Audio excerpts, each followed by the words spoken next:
Hello guys. Tonight we begin a long story, a calm and steady journey through time, following the rise of the Roman Empire, how it grew from a small settlement on the banks of the Tiber into the most powerful empire the world had ever seen, and much more beyond that. But before we dive too deeply, let me ask you something simple. Where are you listening from, and what time is it for you right now? I always find it fascinating to imagine people scattered all across the world, lying in their rooms, sitting in quiet spaces, or maybe traveling somewhere, all listening to the same story.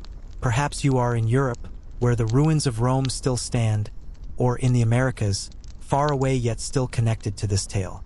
Maybe it's early morning for you, maybe the middle of the night. Whatever the case, I'm glad you're here. Now let us begin.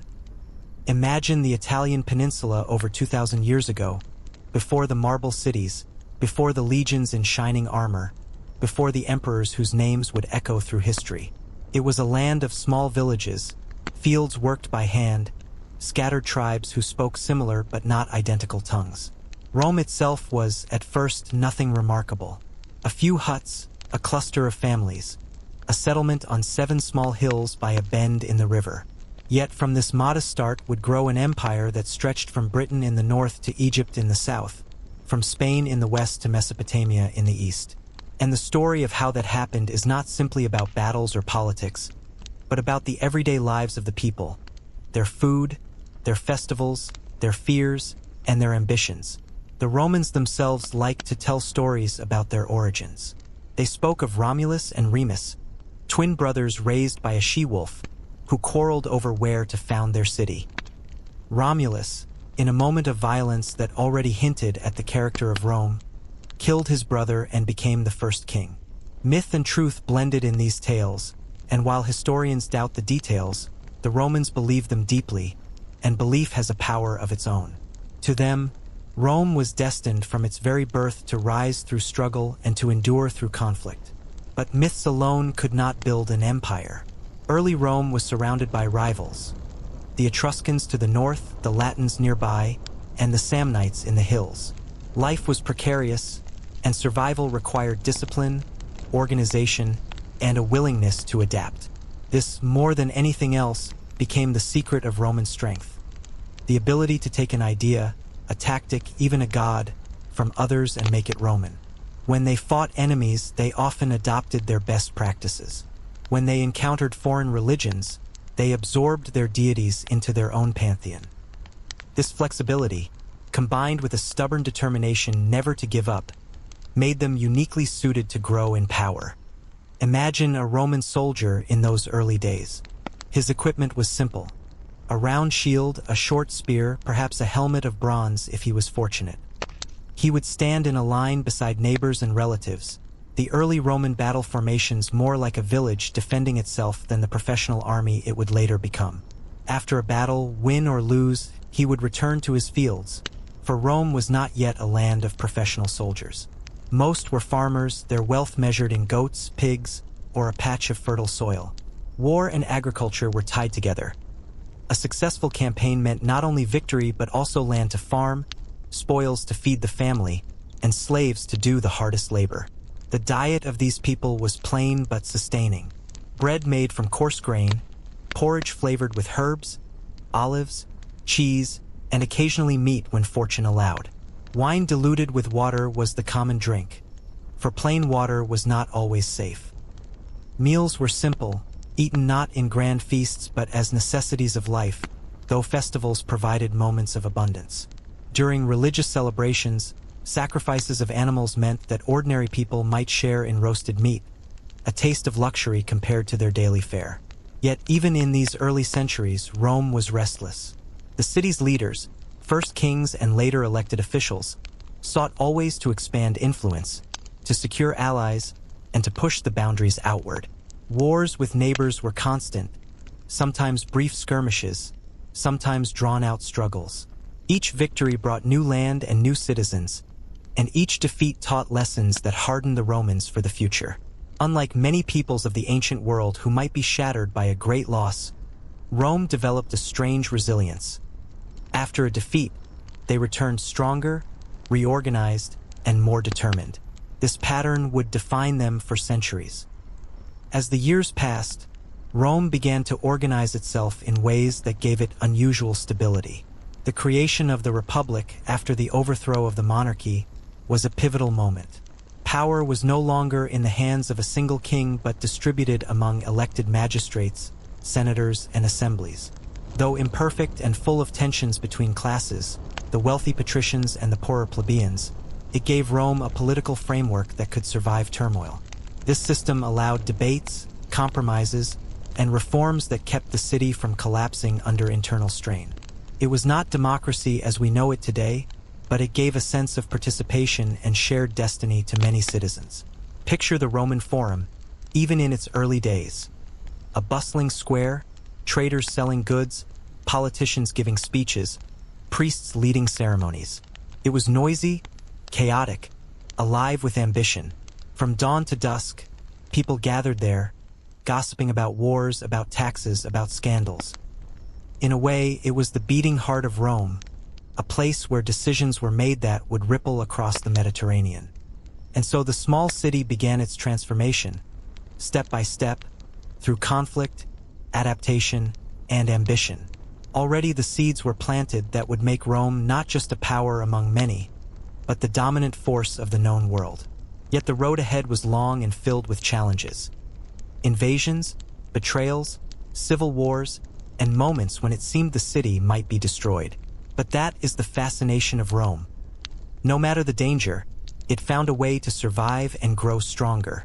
And if you're wondering how exactly a modest settlement of farmers and warriors became the empire that commanded legions, built aqueducts, and left monuments still standing today, the answer lies in the centuries of struggle, innovation, and determination that followed. Step by step, victory by victory, Rome carved its place in history until the whole Mediterranean bowed before it. And this is only the beginning. When we left the story, Rome was still in its early centuries, carving its path among neighbors and building the structures of the Republic. But to understand how it transformed from a modest city into a dominant power, we need to look at the way Roman society was shaped from within, because the empire was not built only by legions and generals, but by laws, traditions, and daily life. Life in Rome was deeply divided between classes, yet those divisions fueled a kind of energy that pushed the state forward. The patricians, descendants of the old families, held most of the wealth and political power. They occupied the seats in the Senate, commanded armies, and presided over religious rituals. The plebeians, far more numerous, were farmers, artisans, small merchants, men who could be called to serve in the legions but often lacked influence over decisions that affected their lives. This inequality led to what the Romans themselves called the conflict of the orders, a centuries-long struggle between the classes. What is striking is not that there was tension that existed everywhere in the ancient world, but that the Romans managed to resolve it gradually without tearing their society apart. Plebeians demanded rights, the ability to marry patricians, to hold office, to have their voices heard in lawmaking. Through a series of compromises, Rome introduced new institutions, like the office of the tribune of the plebs, a magistrate elected to protect common citizens against abuses by the elite. It was revolutionary for its time. The idea that someone could stand up, veto a decision, and shield ordinary people from the power of the rich. That ability to balance tensions without complete collapse gave Rome remarkable durability. But Roman life was not only politics. Imagine walking through the streets of the city during these centuries. Narrow alleys twisted between houses of clay and wood, while wealthier families lived in larger homes with courtyards open to the sky. The air carried the smell of baking bread, of olive oil pressed in workshops, and sometimes the less pleasant odors of animals and waste, for sanitation was limited. Markets bustled with sellers calling out their wares. Grain from the countryside, fish from the Tiber or the Mediterranean, fruits when in season, amphorae of wine stacked high. Children played games with nuts or small stones, imitating the soldiers they saw marching out of the city. Entertainment, too, had its place. Before the great amphitheaters were built, Romans gathered for simpler spectacles. Chariot races in makeshift tracks, displays of strength, or festivals honoring the gods. Religion saturated daily life, not as a matter of private faith but as a public duty. Every action, from planting a crop to declaring war, required rituals, sacrifices, and auguries. The Romans believed their success depended on pax deorum, the peace with the gods. If rituals were neglected, disaster could follow. Priests examined the entrails of animals. Augurs watched the flight of birds, all to read divine approval or disapproval. And while religion guided them, war shaped them. Rome's expansion was not the result of one single campaign, but a steady march outward, often against overwhelming odds. One of the most defining struggles was against the Samnites, fierce mountain tribes who fought Rome in a series of wars lasting nearly half a century. These conflicts forced the Romans to abandon their old battle line and adopt the manipular legion, a more flexible formation that could maneuver across rugged terrain. Instead of one solid block of soldiers, the legion was divided into smaller units, capable of moving independently yet still supporting one another. This innovation became the backbone of Roman military success for centuries to come. Even defeat became a lesson. One famous disaster occurred at the Caudine Forks, where an entire Roman army was trapped in a mountain pass by the Samnites and forced to surrender without a fight. The Romans were humiliated, marched under the yoke as a symbol of submission. For another people, this might have ended the struggle, but for Rome, it was fuel for revenge. They reorganized, rallied allies, and returned to the war with renewed determination until they eventually broke their enemies. This pattern would repeat again and again. Rome suffered defeats, but it refused to accept them as final. As victories accumulated, Rome extended its influence across the Italian peninsula. What set it apart was how it treated conquered peoples. Instead of simple plunder and destruction, Rome often offered varying degrees of citizenship and alliance. Some communities became full citizens, others partial citizens with certain rights, others allies bound by treaty. This created a vast network of manpower, a reservoir of soldiers and resources that could be called upon in future wars. Rome's genius was not just in fighting but in binding others to its destiny. Daily life for Roman families reflected this growing complexity. In a modest household, mornings began early, with bread and perhaps some olives for breakfast. Men went to the fields, workshops, or political duties, while women managed the home, overseeing slaves if the family was wealthy enough. Education for children emphasized discipline, respect for tradition, and practical skills. Boys learned not only reading and writing but also the virtues of loyalty and courage. Girls, though not educated formally in the same way, learned to manage households, an important role in a society where family was the foundation of all public life.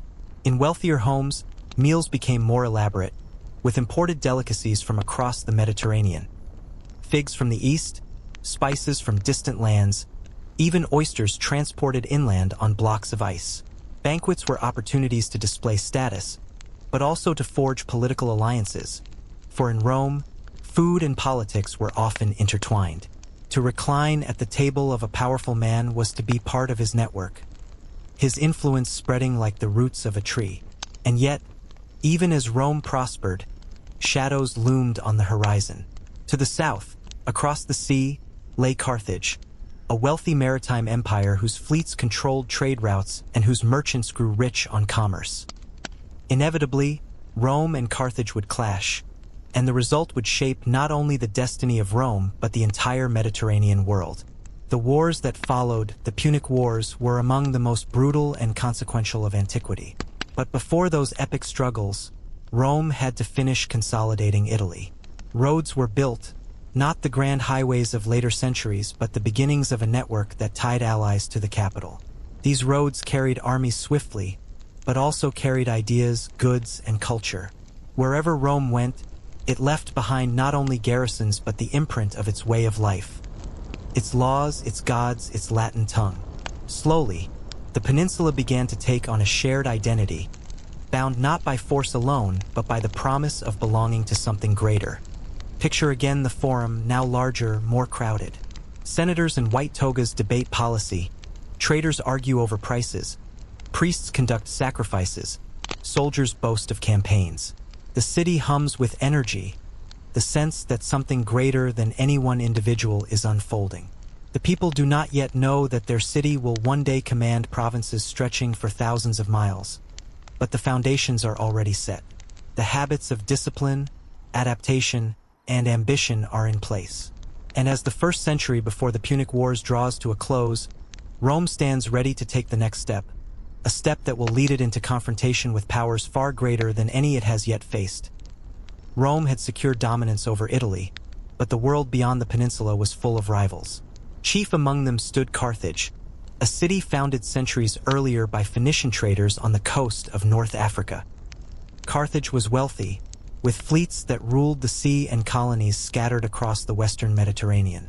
If Rome was a land power built on legions and farms, Carthage was a sea power built on trade, silver mines, and mercenaries. The clash between these two powers was almost inevitable, and when it came, it unfolded across generations in a series of wars known as the Punic Wars. The first of these wars began not over grand principles but over a small island, Sicily. The island was fertile, strategically placed between Italy and Africa, and both powers sought influence there. What began as a local dispute drew in Rome and Carthage, igniting a conflict that would last over 2 decades. Rome had little experience at sea, while Carthage's navy was unmatched.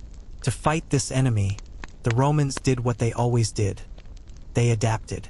They built fleets from scratch, training men who had never sailed into sailors and warriors of the sea. At first they lost ships, sometimes entire fleets, but they refused to yield.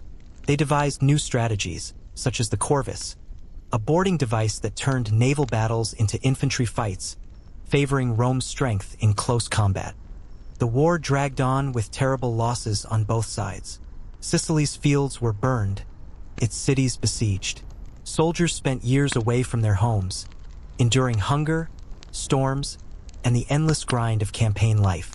Imagine a Roman legionary on campaign in Sicily, sleeping in tents on damp ground, eating rations of grain mixed with water, sometimes lucky enough to add cheese or dried meat. Discipline was strict.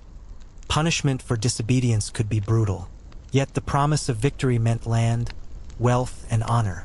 For many, this was enough to endure. After 23 years, Rome emerged victorious. Carthage was forced to surrender Sicily, marking Rome's first province outside Italy. It was more than just land. It was a declaration that Rome was now a Mediterranean power. Yet peace was fragile. Carthage rebuilt its wealth and influence, expanding into Spain, while Rome expanded further into the islands and strengthened its hold on Italy. It was in Spain that the seeds of the Second Punic War were planted, and it was there that a figure emerged whose name would haunt Rome for generations: Hannibal Barca. From childhood, Hannibal was taught to hate Rome. His father, Hamilcar, had fought in the First War and made his son swear an oath of eternal enmity against the city. Hannibal grew into a brilliant general, cunning, bold, and utterly relentless. In 218 BCE, he led his army on one of the most daring marches in history, across the Alps into Italy itself. Imagine the scene: tens of thousands of soldiers, cavalry, and even elephants, struggling over icy passes, battered by snowstorms, harassed by local tribes. Men froze, animals slipped to their deaths, supplies dwindled. Yet Hannibal pressed on, and when he emerged in Italy, he brought war to the Roman heartland. What followed were some of the darkest years Rome had ever faced. Hannibal won victory after victory, at the Trebia River, at Lake Trasimene, and most devastating of all, at Cannae. At Cannae, he encircled a Roman army twice the size of his own, annihilating it in one of the greatest tactical feats in military history. Tens of thousands of Romans lay dead. The Republic reeled. Allies wavered, some defecting to Hannibal's side. Panic spread through the city. Never before had an enemy roamed so freely across Italian soil. And yet Rome did not collapse. Here again we see the resilience that defined them. Instead of surrendering, they refused to meet Hannibal in pitched battle. They adopted the Fabian strategy, named after the cautious general Fabius Maximus, who shadowed Hannibal's movements, harassing his supply lines, avoiding direct confrontation. It was a war of patience, of attrition. Hannibal raged across Italy, but he could not break Rome's will. Life within the city during these years was tense. Citizens sacrificed more to the gods, fearful that neglect had brought disaster. Farmers suffered as armies trampled fields and burned harvests. Families mourned sons, brothers, fathers who never returned from the front. Yet the city endured, tightening its belt, calling upon every resource, determined to outlast its enemy. Rome also struck at Carthage indirectly. While Hannibal roamed Italy, Roman generals carried the fight to Spain and Africa. One of these generals was Publius Cornelius Scipio, later known as Scipio Africanus. Young, daring, and charismatic, Scipio understood that Hannibal could not be defeated in Italy. The key was to threaten Carthage itself. He campaigned in Spain, cutting off Hannibal's base of support, then crossed into Africa. The final confrontation came at Zama in 202 BCE. There, Scipio faced Hannibal directly. The battle was fierce, elephants charging, cavalry clashing, infantry locked in brutal struggle. But Roman discipline and Scipio's tactics prevailed. Hannibal was defeated, and Carthage sued for peace. The Second Punic War was over. Rome's victory was decisive. Carthage was stripped of its empire, forbidden to wage war without Rome's permission, burdened with heavy tribute. Rome now stood unchallenged as the dominant power of the Western Mediterranean.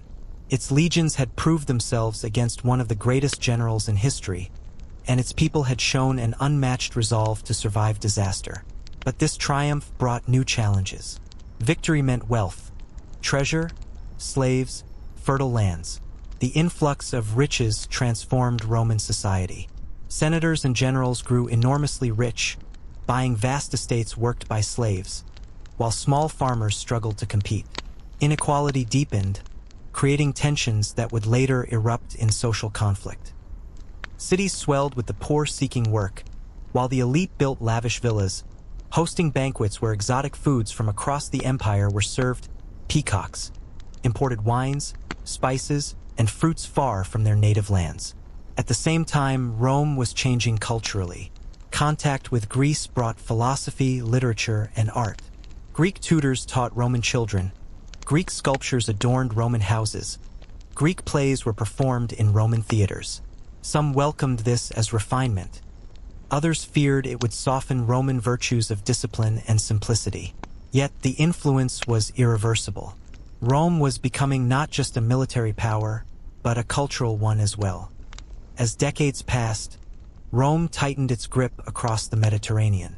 Macedonia and Greece fell under its sway. Asia Minor began to feel its influence, and the once small city on the Tiber now stood at the center of a growing empire. But with expansion came strain. The balance of the Republic would be tested as never before, as wealth and ambition pulled at its foundations. The Punic Wars had made Rome powerful, but they also planted the seeds of future turmoil. Ambitious generals, vast inequalities, restless citizens. All of these forces would shape the next chapters of Rome's story, as the Republic began its long journey towards something even greater and more dangerous than victory itself.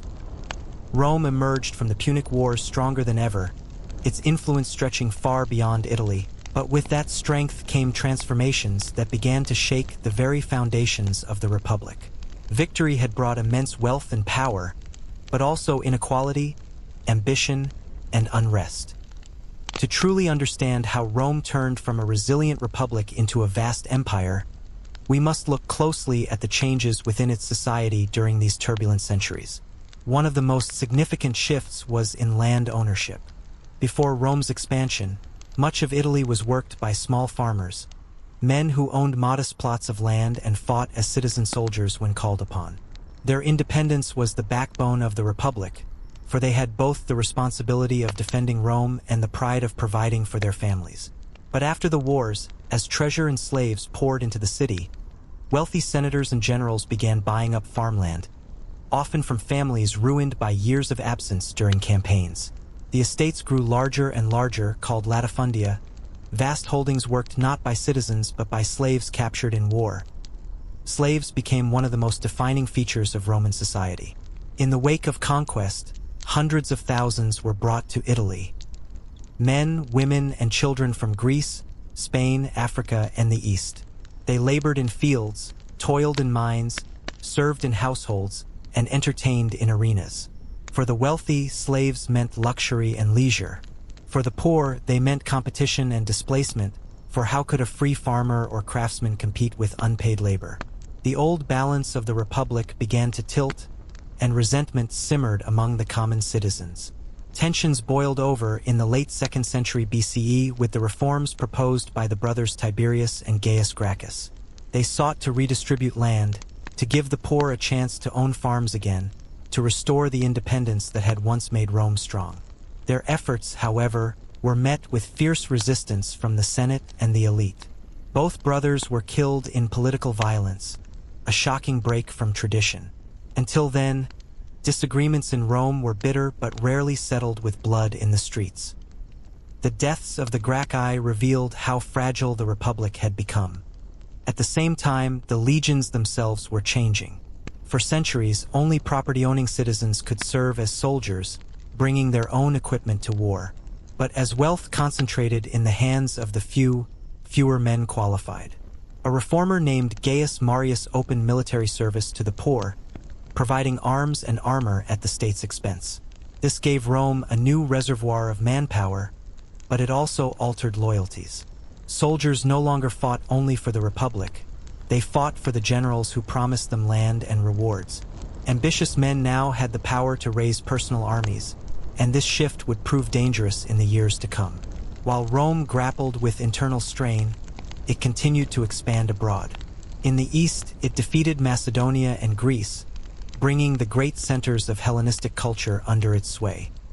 To walk through Rome during this time was to see Greek statues in public squares, hear Greek philosophers teaching in forums, watch plays translated from Greek tragedies. Some Romans admired this cultural enrichment, but others grumbled that Rome was losing its old simplicity, its stern virtues, its focus on duty and discipline. They feared that Greek luxury and philosophy would make Romans soft, distracted, and less devoted to the Republic. Yet despite these anxieties, life in Rome also grew more varied and vibrant. The city swelled with people, becoming crowded and noisy. Wooden apartment buildings, insulae, rose several stories high, often unstable and prone to collapse or fire. Streets were filled with hawkers selling bread, vegetables, and trinkets, with beggars calling out for alms, with crowds rushing to temples or baths. Public baths became social centers where citizens of all classes gathered not only to wash but to relax, gossip, and make deals. Markets overflowed with goods from across the empire. Silks from the east, glass from Syria, spices from Arabia, and exotic animals destined for the arenas. Entertainment grew ever more elaborate. Chariot races at the Circus Maximus drew tens of thousands, the crowd roaring as teams thundered past in clouds of dust. Gladiatorial games, first introduced as funeral rituals, became public spectacles where trained fighters, often slaves or criminals, battled for the crowd's delight.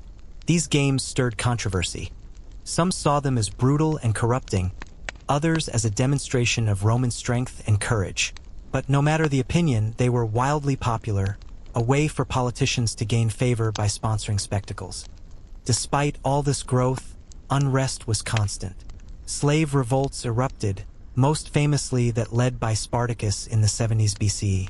Spartacus, a gladiator, led tens of thousands of slaves in open rebellion, defeating Roman armies again and again before finally being crushed. The revolt terrified the elite, who feared the consequences of their dependence on slave labor. It also showed the volatility of a society stretched between luxury and desperation. Meanwhile, powerful generals began to overshadow the Senate. Men like Marius, Sulla, Pompey, and eventually Julius Caesar accumulated immense personal power, often using their armies to impose their will. Civil wars erupted, turning Rome's own streets into battlefields. The Republic was straining under forces it could no longer fully control.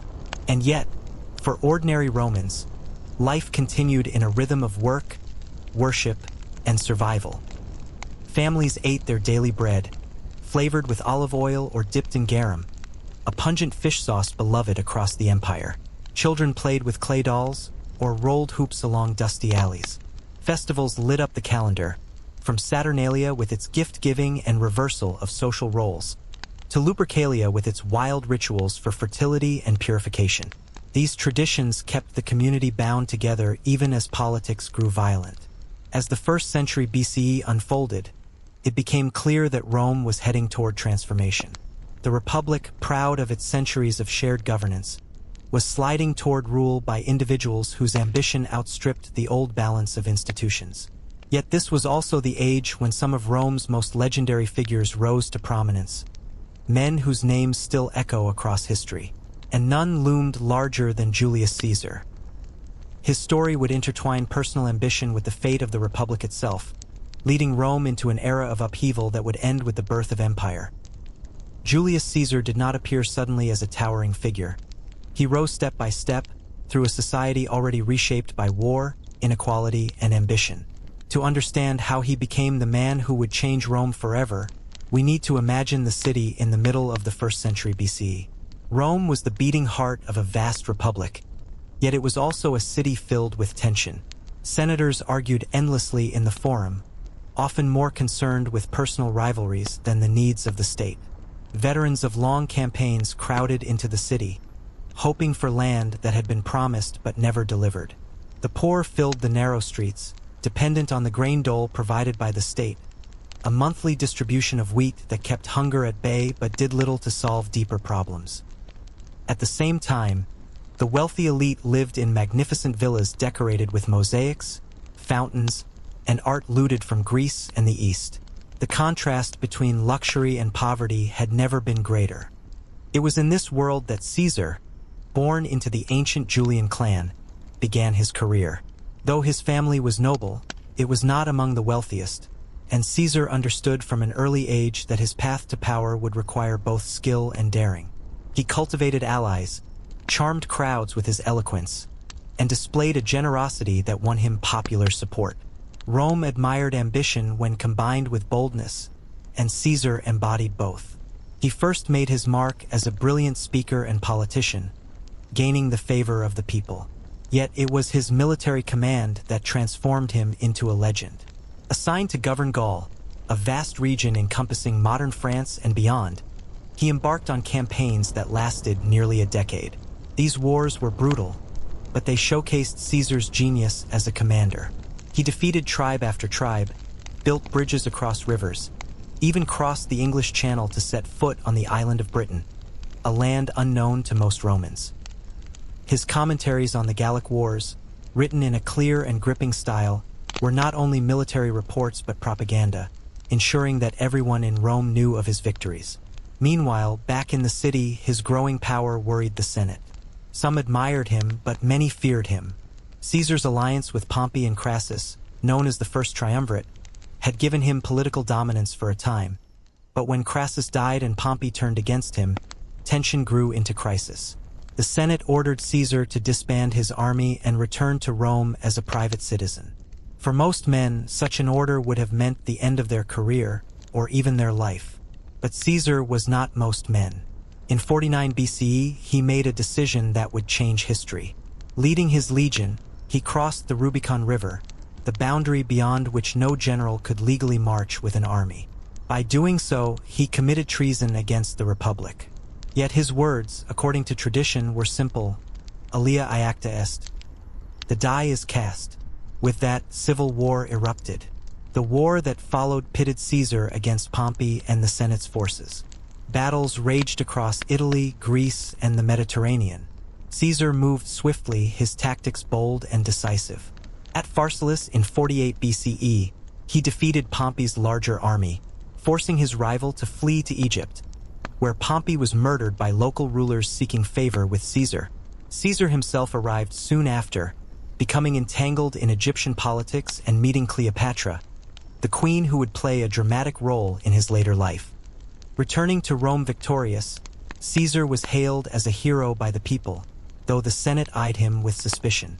He instituted reforms, redistributing land, reforming the calendar to create the Julian calendar we still use in modified form today, and extending citizenship to more people across the empire. Yet with each reform, with each honor he accepted, whispers grew louder.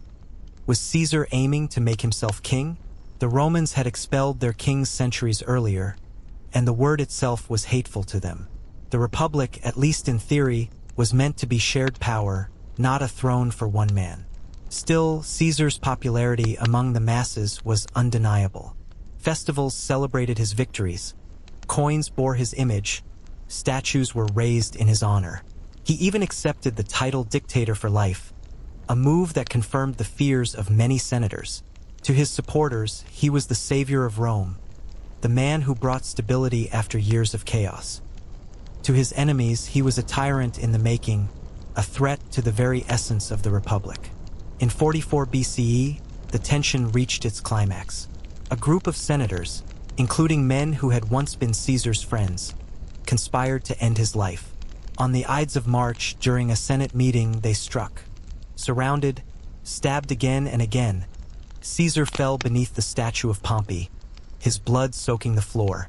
The Republic had rid itself of a dictator, but in doing so, it unleashed a storm of chaos. The conspirators had imagined themselves saviors of liberty, but they had miscalculated. The people did not rejoice. Many mourned. Caesar's death left a vacuum, and into that vacuum stepped his allies and heirs. Mark Antony, his loyal general, seized power with fiery speeches, while Caesar's adopted son, Octavian, a young man barely 20 years old, began maneuvering with quiet determination. Together and later against each other, they would fight for control of Rome. The city was again plunged into civil war. Streets echoed with riots, armies clashed in distant fields, and the Republic slipped further from the system of shared governance it once had been. Out of the blood of Caesar's assassination would emerge a new order, one that would no longer call itself a republic but would soon be recognized as an empire. And as Octavian and Antony rose to prominence, Rome braced for another round of conflict that would decide not just who ruled, but what Rome itself would become. After Caesar's assassination, Rome stood on the edge of chaos. The conspirators who struck him down believed they were restoring liberty, but instead they had removed the one figure who held the fragile order together. The Republic was now a ship without a captain, tossed by the waves of ambition, grief, and revenge. In the immediate aftermath, the city pulsed with confusion. Mark Antony, Caesar's right-hand general and a man of immense charisma, seized the moment. He delivered a speech that turned the crowd against the assassins, reading aloud Caesar's will, which left generous gifts to the Roman people. He showed them Caesar's cloak, pierced with stab wounds, and pointed to the very spot where the dictator had fallen. The citizens, moved to rage, rioted, forcing the conspirators to flee. Instead of restoring the Republic, the assassins had unleashed civil war once again. It was then that another figure stepped into the light. Gaius Octavius, known as Octavian, Caesar's adopted son and heir. At first, few took him seriously. He was young, barely 20, with no great military record, but he carried Caesar's name and inheritance. Slowly, carefully, he built alliances, winning the loyalty of legions who once served his father. Antony may have had charisma, but Octavian had cunning and patience. Rome, weary of endless bloodshed, was about to watch two very different men struggle for supremacy. At first, they worked together.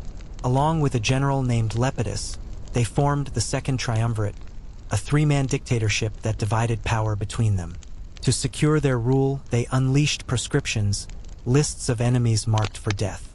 Senators, nobles, even former allies were hunted, their property seized, their families ruined. The most famous victim was Cicero, the great orator and defender of the Republic, who had spoken against Antony. His death symbolized the final eclipse of the old order. Rome had entered a new, darker chapter. The triumvirs turned their attention to Caesar's assassins, who had raised armies in the east. The decisive battle came at Philippi in 42 BCE, where the forces of Octavian and Antony clashed with those of Brutus and Cassius. The fighting was brutal, tens of thousands killed, the fate of the Republic hanging in the balance. When it ended, the conspirators lay dead, Brutus falling on his own sword, Cassius doing the same. The Republic's defenders were gone, and Rome belonged to the triumvirs. Yet unity could not last. Lepidus was soon pushed aside, leaving Antony and Octavian to share control, Antony ruling the east and Octavian the west. And it was in the east that Antony's destiny entwined with Cleopatra, Queen of Egypt. She had already captivated Caesar, and now she captured Antony's heart. Together they ruled from Alexandria, their lives surrounded by luxury and spectacle. Banquets with golden cups, halls scented with incense, processions along the Nile. It seemed a world apart from the stern traditions of Rome. Back in the city, Octavian seized on this contrast. He presented himself as the defender of Roman values, while painting Antony as a man corrupted by a foreign queen. Propaganda flooded the streets. Antony was no longer Roman, they said, but a slave of Cleopatra, plotting to make Alexandria, not Rome, the center of power. Whether or not these claims were true, the perception mattered, and Octavian used it to turn the Senate and the people against his rival. The final showdown came at Actium in 31 BCE. Off the coast of Greece, the fleets of Antony and Cleopatra faced Octavian's navy, commanded by Agrippa, his brilliant admiral. The battle raged with fire and chaos, ships ramming one another, sailors fighting hand-to-hand across decks. In the heat of the struggle, Cleopatra's fleet withdrew, and Antony followed, abandoning his forces. The battle was lost. In the aftermath, Antony and Cleopatra retreated to Egypt, where, facing inevitable defeat, they took their own lives. Octavian returned to Rome victorious. He was now the sole master of the Roman world. Yet he was careful, for the Romans still hated the idea of kingship. He did not call himself king or dictator. Instead, he styled himself princeps, the first citizen, the one who stood above others but not apart. In truth, he held ultimate power, but he cloaked it in the language of the Republic. The Senate still met, offices still existed, but all bowed to Octavian. In 27 BCE, he took the title Augustus, meaning the revered one. With that, the Republic quietly became the Roman Empire. The transition was not announced with fanfare, but with subtlety. Institutions remained, traditions continued, yet everyone knew that Rome was now ruled by one man.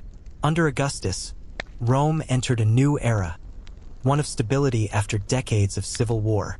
The frontiers were secured, roads and aqueducts were built, temples rose in marble, and the arts flourished. Poets like Virgil, Horace, and Ovid composed works that still echo today, celebrating both Rome and the new order Augustus had created. The Pax Romana, the Roman peace, began, a period of relative stability that would last for generations. Life for ordinary Romans improved in some ways. Grain shipments from Egypt fed the masses, public entertainment kept spirits high, and Augustus himself presented an image of modesty and virtue, living in a house far simpler than the palaces later emperors would build.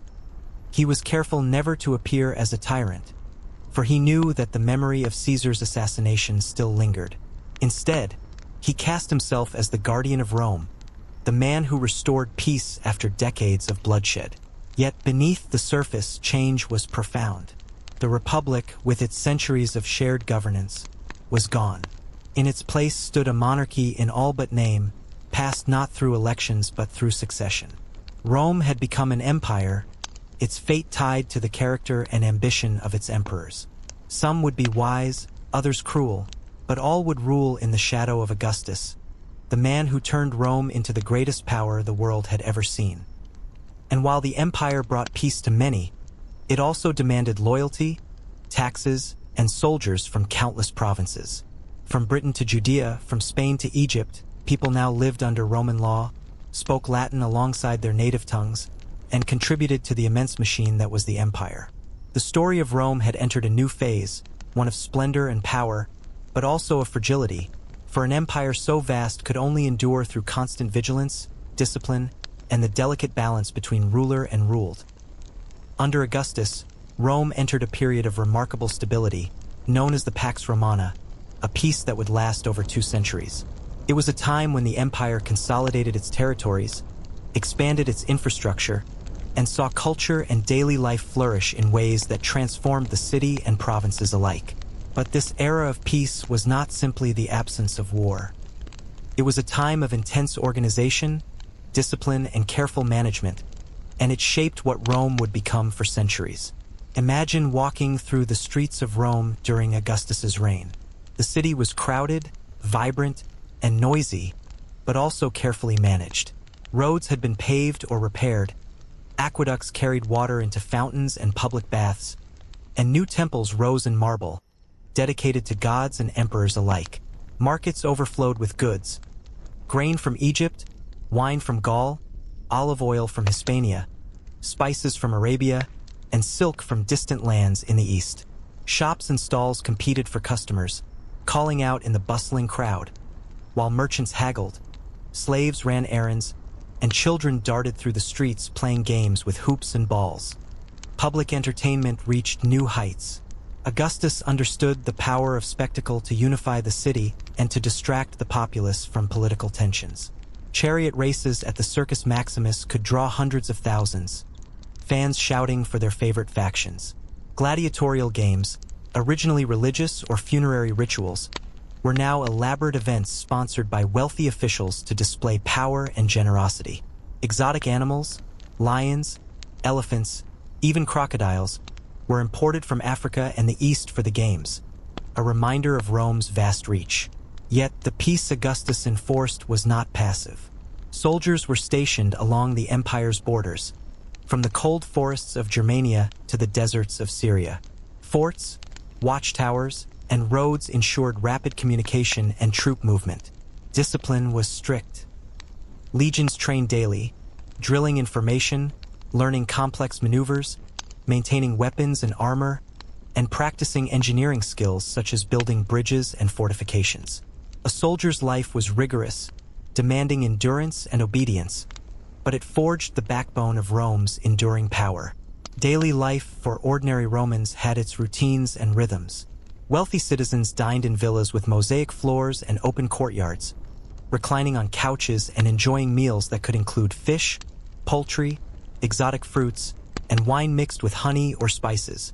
Bread, olives, and cheese were common for those of more modest means, often accompanied by watered-down wine. Family life was central. Fathers held authority over households, mothers managed domestic affairs, and children learned skills and virtues necessary for their social class. Education for boys emphasized rhetoric, law, and military discipline, while girls learned management, weaving, and other domestic arts. Religion continued to shape every aspect of life. Temples were not simply for worship. They were centers of social and political activity.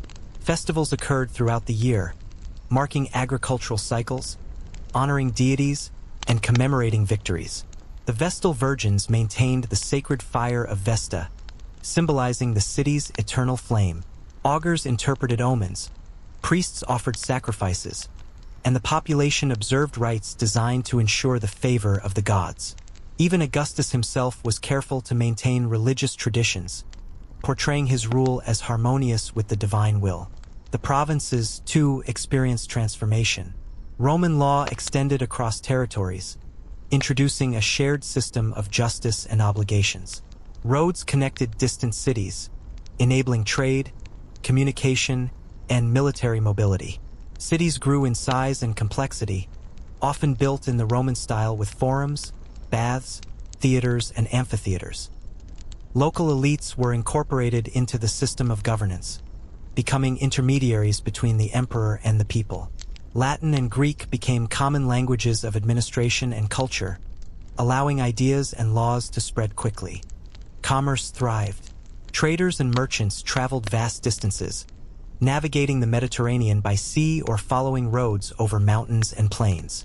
Goods flowed in every direction: wine and olive oil, metals and grains, textiles and glass. Inns and taverns provided places to rest, exchange news, and plan further journeys. Banking and credit expanded, as did markets for luxury items, while ordinary citizens engaged in daily trade and labor, sustaining their families and communities. Yet beneath the prosperity lay tension. Wealth was concentrated among the elite, and while Augustus tried to curb corruption and encourage traditional values, social disparities persisted. The poor relied heavily on state-provided grain, public entertainment, and occasional handouts.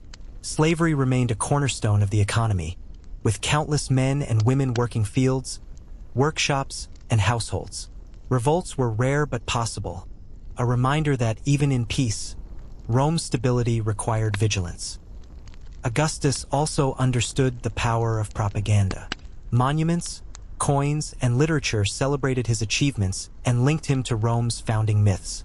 The Era Pacis, the Altar of Peace, depicted Augustus and his family as guarantors of prosperity, while poets like Virgil composed epic tales linking Rome's destiny to the will of the gods.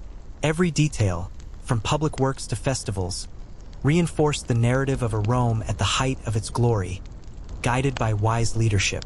At the same time, Roman culture thrived in domestic and private spheres. Homes displayed mosaics depicting mythological scenes, gardens were planted with flowers and herbs, and wealthy families enjoyed music, theater, and intellectual conversation.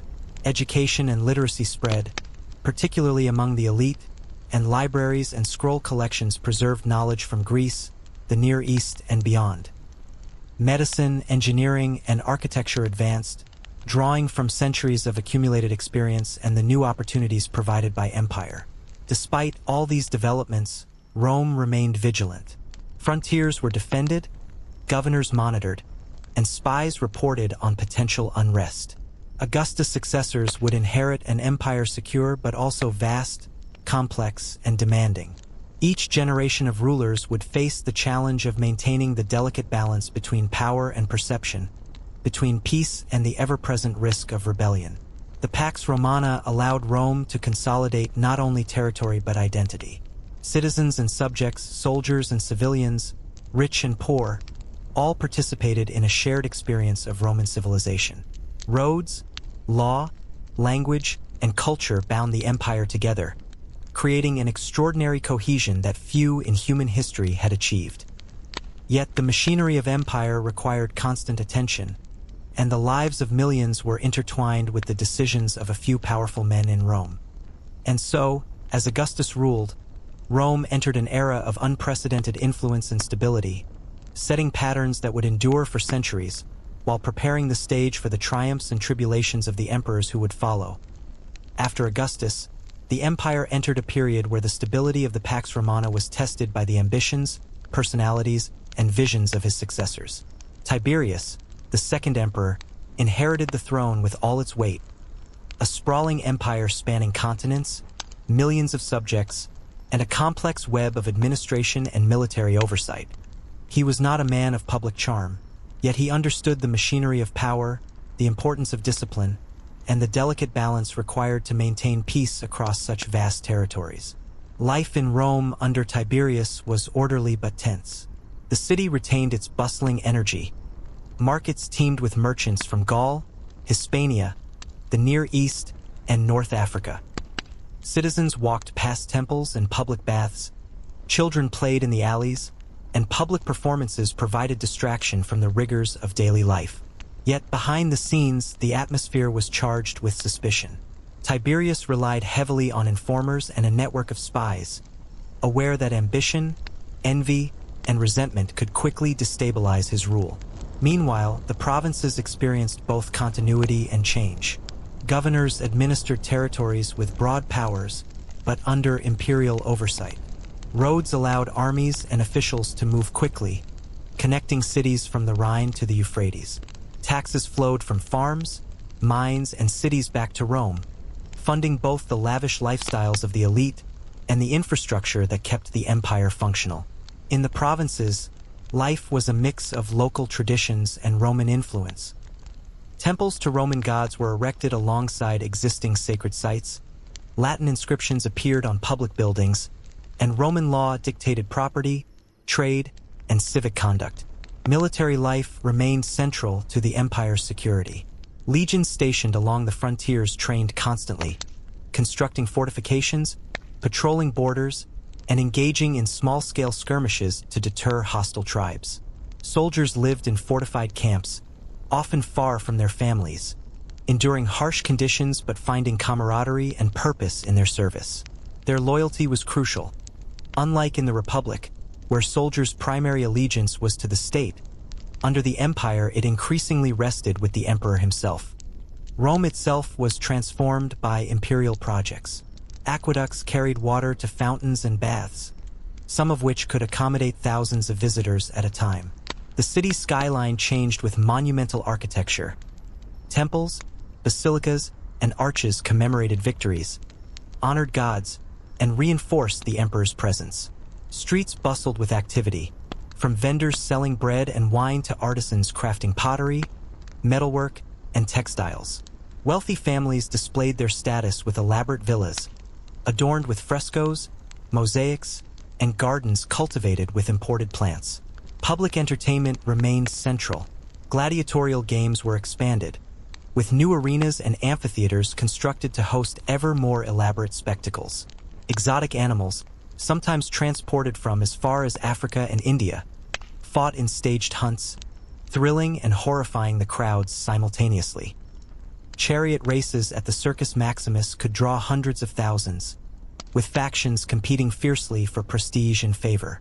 Festivals punctuated the calendar, providing rhythm and spectacle to urban life, and religious ceremonies intertwined seamlessly with civic display. Daily life for ordinary citizens had continuity but was also shaped by imperial policy. Grain doles ensured a basic level of sustenance, particularly for the urban poor, while public works offered employment opportunities. Craftsmen, laborers, and small merchants navigated a city of opportunity but also risk, as competition was constant. Education remained a marker of status. Boys of the elite studied rhetoric, philosophy, and law, while girls were trained in domestic management and social etiquette. The presence of slaves was pervasive, forming the backbone of households, workshops, and agriculture across the empire. Trade thrived as never before. Goods from across the Mediterranean and beyond flowed into Rome. Wine from Gaul, olive oil from Hispania, fine cloth from Egypt, spices from Arabia, glassware from Syria. Inns and taverns provided not just food and drink, but also spaces for socialization, news exchange, and planning of long-distance trade. The economy depended on a complex network of commerce, taxation, and transport, all regulated through imperial oversight yet adaptable to local conditions. Political life, though outwardly subdued, remained dynamic. Senators, equestrians, and provincial elites navigated subtle hierarchies, leveraging patronage, family connections, and imperial favor. Tiberius himself preferred governance through careful management rather than public spectacle, yet his reliance on informers created an atmosphere of fear and intrigue. The balance between loyalty and suspicion was delicate, and minor missteps could have fatal consequences. Rome's expansion continued, but now in a different mode. Instead of rapid conquest, the empire focused on securing and consolidating borders, integrating provinces, and maintaining peace through strength and diplomacy. Campaigns against Germanic tribes, incursions into Britain, and pacification of the East demonstrated that the empire remained vigilant. Military engineering, roads, forts, and supply networks ensured that Rome could project power over vast distances with unprecedented efficiency. Culturally, the empire continued to absorb and synthesize influences from across the known world. Greek art and philosophy were esteemed. Hellenistic cities in the East retained their schools, theaters, and libraries, while Roman architecture and engineering imposed order and functionality.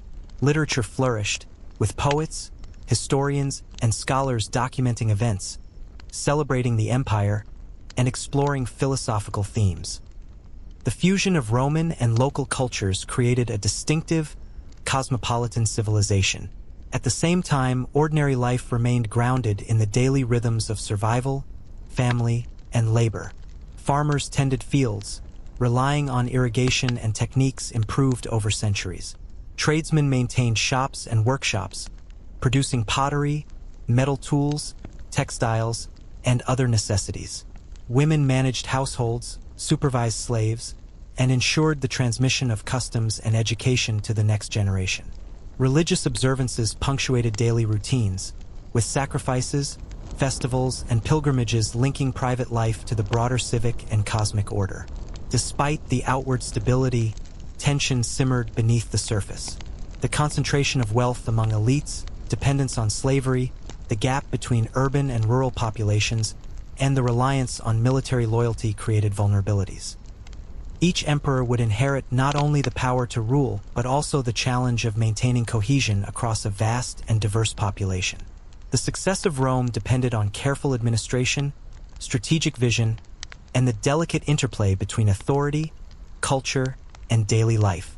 And so, under Tiberius and his successors, the Roman Empire became not just a political entity, but a living, breathing civilization, sprawling from the forests of Germania to the sands of Africa, from the rivers of Britain to the Euphrates.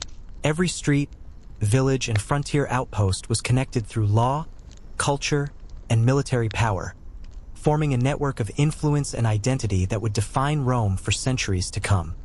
After Tiberius, the imperial succession brought a mix of intrigue, spectacle, and turbulence that colored the city of Rome and the empire at large.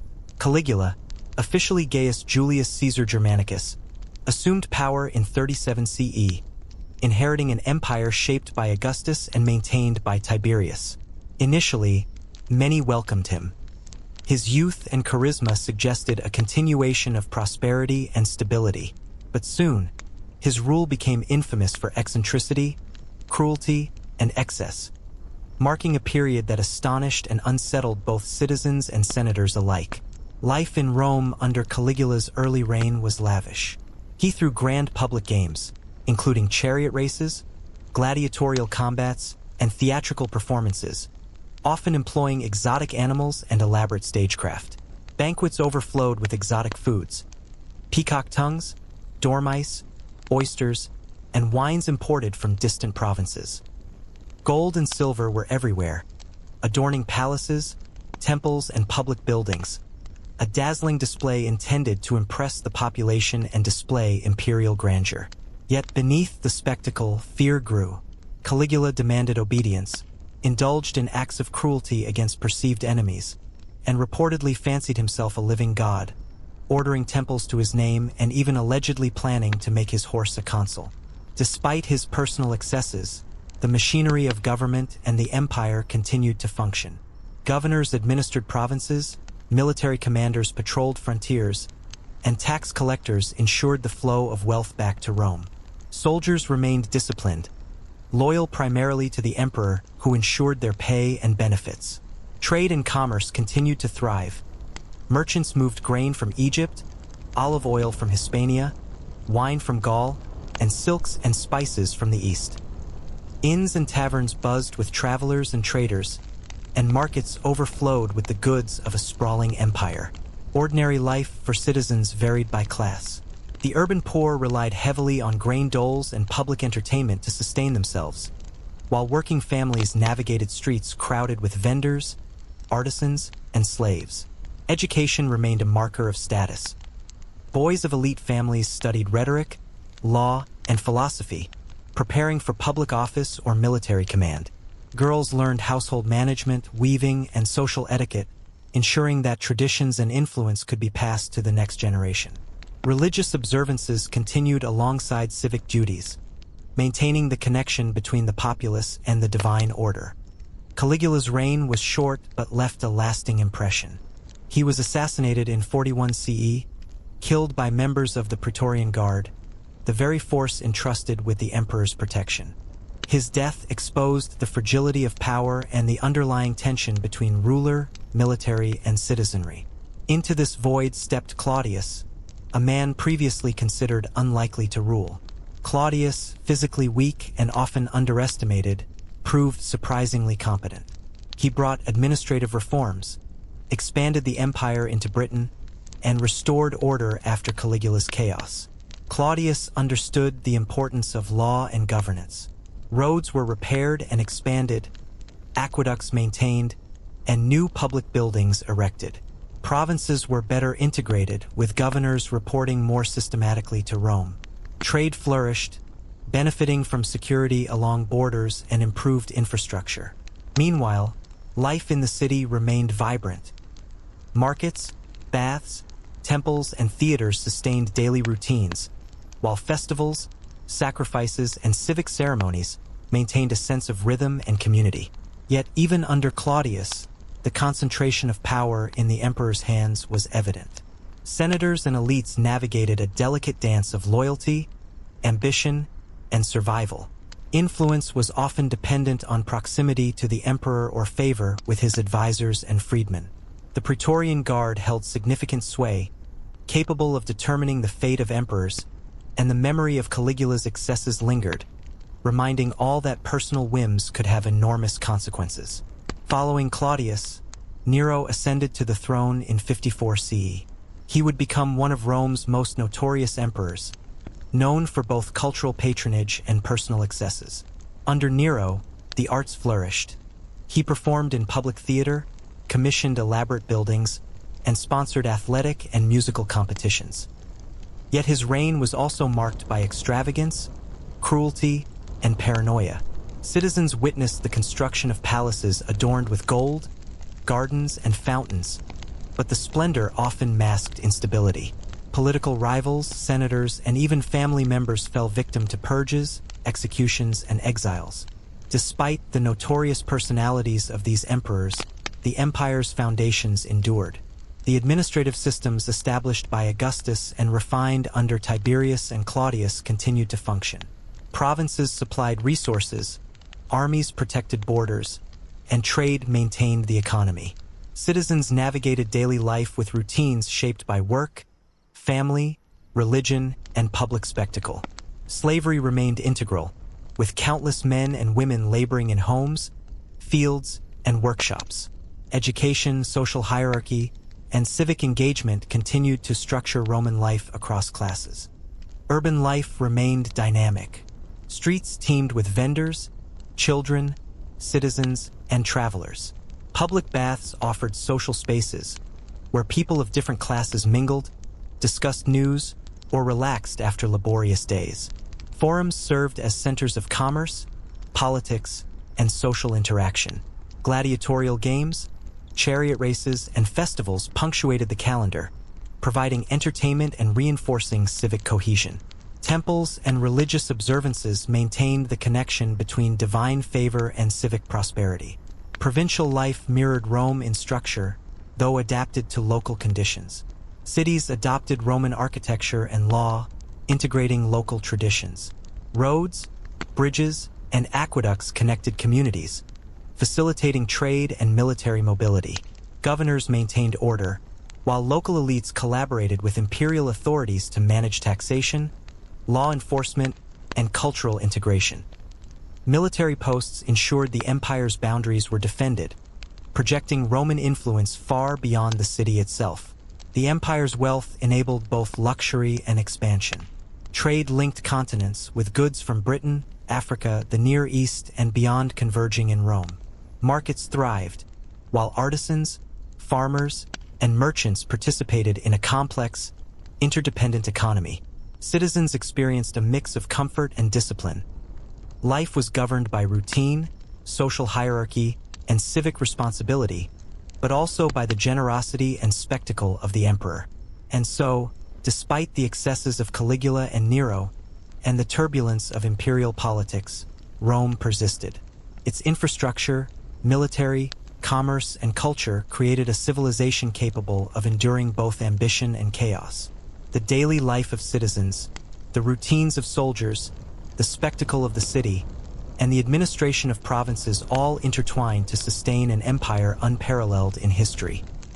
The story of Rome continued to unfold, with each emperor leaving his mark, shaping not only political power but also the rhythms, luxuries, and hardships of everyday life for millions across an empire stretching from the Atlantic to the Euphrates. By the time the empire had stabilized under successive emperors, the rhythms of daily life for ordinary Romans were shaped as much by routine as by spectacle, as much by survival as by the grandeur of imperial power. Imagine walking through the streets of Rome on any day. Vendors shouted from crowded stalls, children darted through the alleys playing games with hoops, balls, or wooden swords, and the aroma of fresh bread, roasting meats, and pungent fish sauces mingled with the scent of incense rising from nearby temples. Noise was constant, from carts rattling over cobblestones to the distant roar of chariot races, to the chatter of citizens bargaining for goods. For many, Bread was the staple, often accompanied by olive oil, cheese, and fruit. Meat was a luxury for the poor, but fish, salted or fresh, was more common. Wealthier households enjoyed a variety of foods. Dormice roasted with honey, peacock, oysters, exotic spices, and wine diluted with water. The city's markets were not merely places to buy food. They were social hubs, where news was exchanged, deals were made, and the pulse of urban life could be felt in every gesture. Slaves moved through the crowds, carrying goods, running errands, and performing the countless tasks that kept the urban economy functioning. Housing varied dramatically. Wealthy Romans lived in spacious domus, with courtyards, gardens, and rooms decorated with mosaics and frescoes depicting mythological and historical scenes. Public fountains supplied water, and private baths allowed daily washing and leisure. The majority, however, lived in insulae, multi-story apartment blocks often crowded and unstable, vulnerable to fire and collapse. These structures housed artisans, traders, and the poor, all living in close quarters, sharing public water sources and communal spaces. Noise, smells, and the rhythms of life were ever present, shaping a constant sense of vitality and tension. Entertainment remained central. Gladiatorial games, introduced centuries earlier as funeral rituals, had evolved into highly organized spectacles, drawing thousands to arenas across the empire. Exotic animals, trained fighters, and elaborate stagecraft captivated audiences. Chariot races, particularly at the Circus Maximus, were attended by citizens from all social strata. Betting, factional rivalries, and sheer spectacle kept crowds engaged for hours. Festivals punctuated the calendar. Saturnalia reversed social roles for a day, Lupercalia celebrated fertility and purification, and countless other religious and civic observances maintained a rhythm of public life. Religion, woven into every aspect of society, provided both structure and identity. Temples honored Jupiter, Mars, Venus, and myriad other gods, while priests and augurs interpreted omens and guided civic rituals. Household shrines allowed families to honor ancestors and minor deities, blending personal devotion with public tradition. Religious festivals provided opportunities for communal gathering, reinforcing social cohesion even amid the chaos of urban life. In the provinces, life was a blend of Roman order and local custom. Cities were built along Roman principles, with forums, baths, theaters, and aqueducts, but local languages, traditions, and leaders persisted. Farmers tended fields using techniques passed down for generations, while provincial markets connected villages to urban centers. Soldiers stationed at outposts provided security and enforced imperial law, while engineers and administrators ensured roads, bridges, and aqueducts maintained communication and commerce across vast distances. Provinces supplied Rome with grain, metals, textiles, and luxury goods, sustaining both the city and the broader empire. Education continued to distinguish social classes. Boys from elite families studied rhetoric, law, philosophy, and military science, preparing to enter politics, command armies, or serve in administration. Girls learned household management, social etiquette, and, in wealthier families, literature and music, equipping them to manage households and maintain social influence. Slaves often performed skilled labor, teaching children or working in workshops, while laborers and artisans provided the economic foundation of daily life. Commerce thrived within this network. Merchants and traders moved goods along roads, rivers, and sea routes, connecting Rome with Britain, Africa, the Near East, and beyond.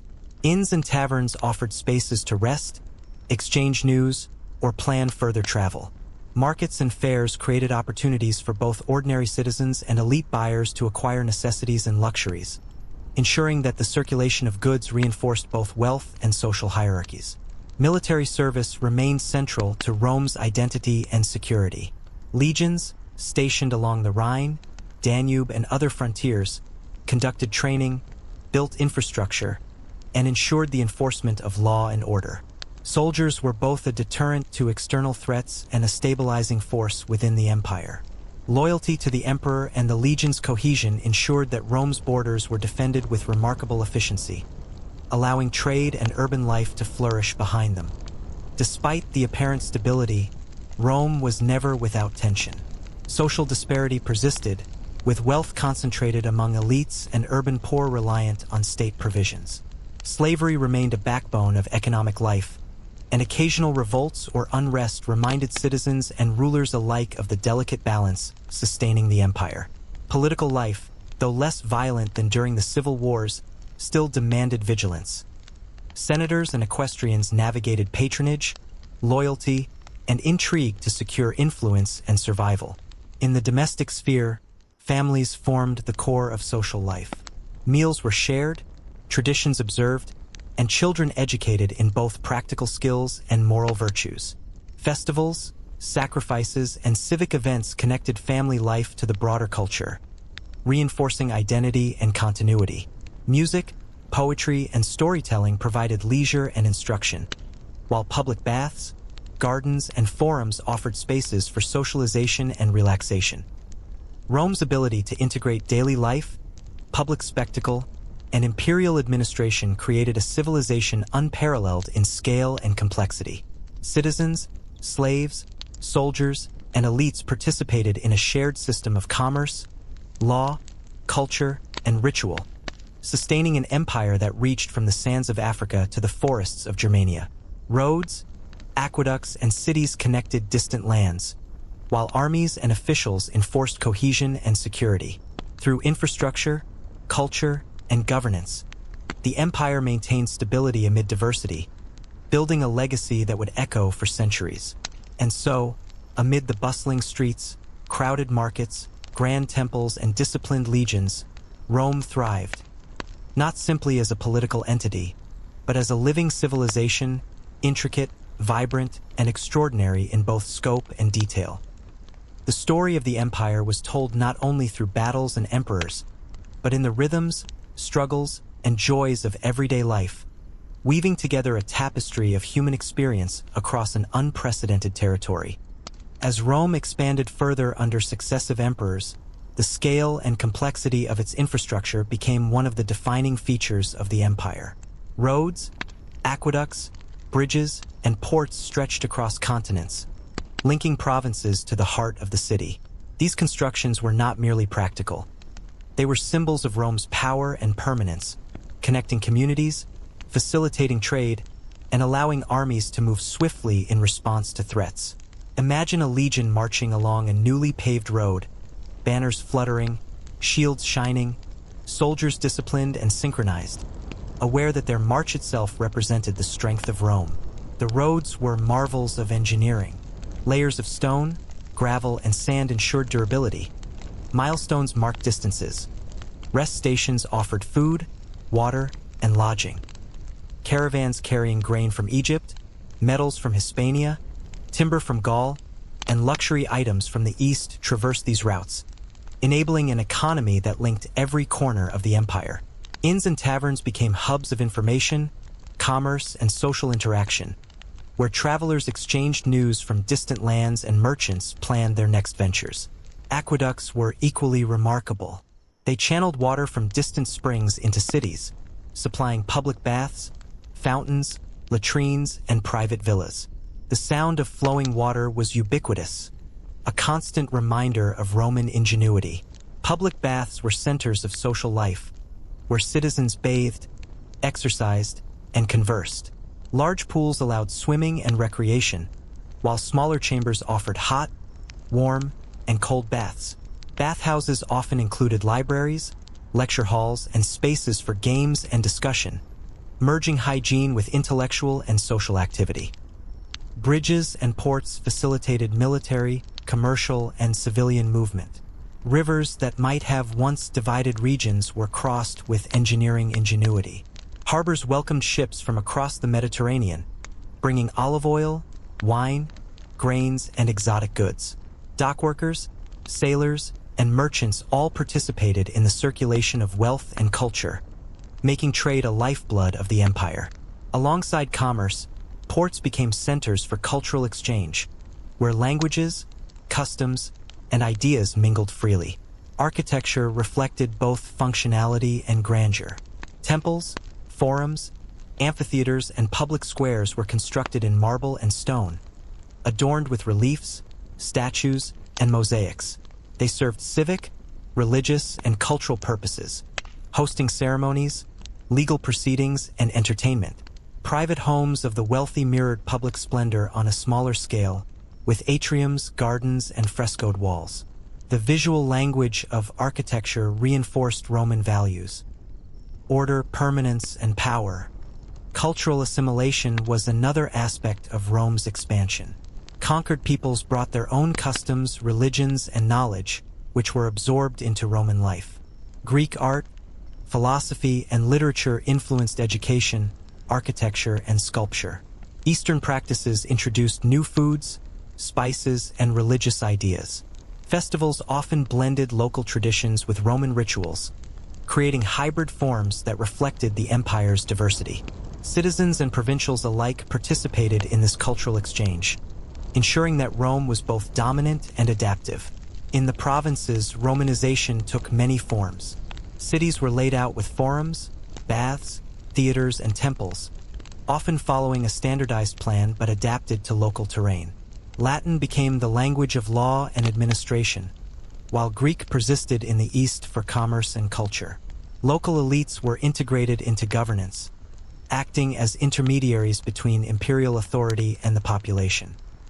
Provincial life balanced local traditions with Roman legal, social, and cultural frameworks, creating cohesion across vast distances. Daily life continued to be a blend of labor, leisure, and ritual.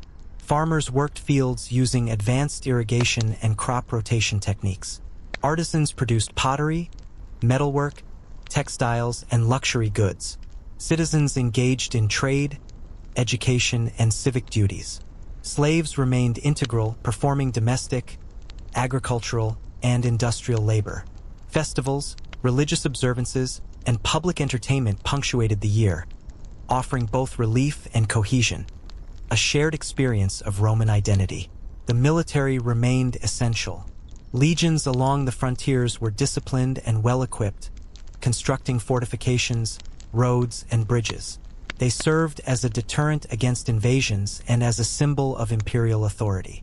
Soldiers were rewarded with land, pay, and prestige, ensuring loyalty to the emperor.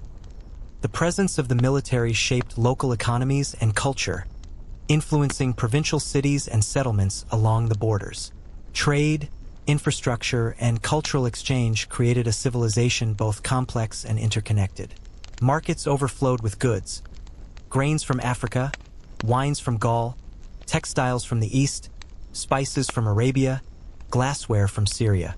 Citizens and provincials alike experienced the tangible benefits of empire: food, luxury, security, and opportunity. Yet the machinery of the empire depended on discipline, administration, and constant vigilance. Roads, aqueducts, forts, and law were the arteries and skeleton of Rome, ensuring that wealth, information, and soldiers flowed where they were needed. Religion remained central to both civic and private life. Temples dedicated to Jupiter, Mars, Venus, and the emperor reinforced loyalty and piety. Household shrines allowed families to honor ancestors and minor gods. Festivals intertwined religious observance with civic pride and social cohesion. The state-sponsored rituals and public ceremonies legitimized imperial authority while fostering a sense of shared identity across the empire. Even as the empire reached its architectural and administrative zenith, life remained deeply human. Children played in streets and gardens, artisans worked in workshops, farmers tended crops, and soldiers marched along roads that connected the empire. Citizens participated in entertainment, commerce, religion, and governance, all within a system designed to sustain both order and prosperity. The interplay between grandeur and daily life created a civilization that was at once awe-inspiring and intimately familiar, vibrant with human experience. And so, Rome's expansion, infrastructure, and cultural assimilation created an empire that was not only powerful but interconnected, resilient, and enduring. Roads, aqueducts, cities, and ports were more than tools. They were instruments of cohesion, shaping the lives of millions while projecting the presence and permanence of Rome across the known world. Through these achievements, the empire became a living network, a civilization where daily life, governance, and grandeur existed in a delicate and enduring balance. The Roman army was not merely a force of conquest. It was the lifeblood of the empire, the thread that connected distant provinces to the heart of Rome, the safeguard of trade routes, and the enforcer of law and order across vast territories. Imagine a legion encamped along the Rhine or the Danube. Tents meticulously arranged, soldiers drilling in perfect formation, officers inspecting armor and weapons, engineers planning fortifications, roads, and bridges. Discipline was strict, and routine was relentless. Yet camaraderie and shared purpose forged bonds that could withstand both the rigors of battle and the monotony of peacetime garrison duty. Each soldier's day was a blend of labor, training, and readiness. Before dawn, the bugle sounded, and men assembled to clean armor, maintain weapons, and inspect formations. Exercises ranged from basic drills to complex battlefield maneuvers, ensuring that each legion could operate as a single, efficient unit. Beyond combat training, soldiers engaged in engineering projects, building roads, aqueducts, and forts that not only strengthened the empire but also improved local economies. They dug ditches, constructed watchtowers, and maintained walls, often under the watchful eyes of centurions who demanded precision and obedience. Life in a legionary camp was hierarchical and regimented. Soldiers slept in shared tents, ate rations of grain, meat, and vegetables, and learned to rely on one another for both survival and discipline. Letters and parcels occasionally arrived from families, bringing news, small comforts, or local delicacies. Recreation was limited but vital. Dice games, board games, wrestling, and running provided both exercise and diversion. Music and singing boosted morale, while storytelling passed down histories, legends, and accounts of prior campaigns, reinforcing the identity of the legion as both military unit and community. The military was deeply entwined with local life. Camps often became centers of commerce and culture, attracting traders, artisans, and families. Markets sprang up around forts, offering pottery, tools, wine, textiles, and food. Local populations interacted with soldiers, supplying goods, learning new techniques, and sometimes integrating culturally and linguistically. The presence of the military facilitated Romanization, as roads, forts, and settlements became conduits for Latin language, law, and customs. Campaigns were both feared and respected. Soldiers marched hundreds of miles, enduring heat, cold, rain, and fatigue. They carried heavy equipment, shields, swords, javelins, and packs, often while scouting or securing supply lines. Battles, when they occurred, were brutal. Formations collided, shields clashed, projectiles flew, and strategy and discipline determined survival. Yet even outside combat, vigilance was constant. Scouts monitored borders, patrols ensured security, and intelligence from local populations informed commanders about potential threats. Rewards and recognition were integral to the system. Soldiers received pay, land grants, and, upon retirement, the promise of citizenship for auxiliaries who were not born Roman. Medals, decorations, and public honors reinforced loyalty and ambition, creating a hierarchy where discipline and service were intertwined with personal advancement. The army offered opportunity for social mobility, status, and, in many cases, survival. Even in times of peace, soldiers engaged with the empire's infrastructure. Roads they constructed facilitated trade and communication, fortifications protected communities, and bridges connected regions. Engineers within the legions mastered surveying, masonry, and hydraulics, contributing not only to military effectiveness but also to the material improvement of cities and provinces. Each mile of road, each aqueduct, each fortified outpost was a testament to the practical skill and organization of the Roman military. Soldiers' interactions with local populations were complex. Markets, workshops, and villages depended on military presence, while marriages, alliances, and cultural exchanges created enduring connections between Romans and provincials. Slaves often worked in military contexts as well, carrying supplies, tending animals, or assisting engineers. Over time, these interactions shaped the demographic and cultural fabric of border regions, blending local traditions with Roman practices, languages, and customs. The army also enforced imperial policy. Governors relied on legions to collect taxes, suppress revolts, and secure newly integrated territories. Soldiers sometimes acted as administrators, judges, or engineers, ensuring that Roman authority extended not only through force but also through governance. Their presence legitimized the empire's reach, providing both deterrence and reassurance to citizens and subjects alike. Despite the discipline, life was hard. Disease, injury, and fatigue were constant threats. Supplies could run low, winters were bitter, summers harsh. Yet the promise of pay, land, and prestige sustained morale. Bonds among soldiers, forged through shared hardship and training, created loyalty that transcended fear. Letters from home, occasional leave, and religious observances provided human anchors in a life defined by duty, discipline, and distance from family. Religious rituals were woven into military life as they were in civilian life. Soldiers honored Mars, Jupiter, and other deities before campaigns, erected altars in camps, and participated in festivals that reinforced loyalty to the gods and the emperor. Omens and auguries informed decisions, ensuring that divine favor was invoked in both peace and conflict. Ritual, discipline, and hierarchy combined to sustain not only the effectiveness of the legion, but also the broader cultural and religious identity of the empire.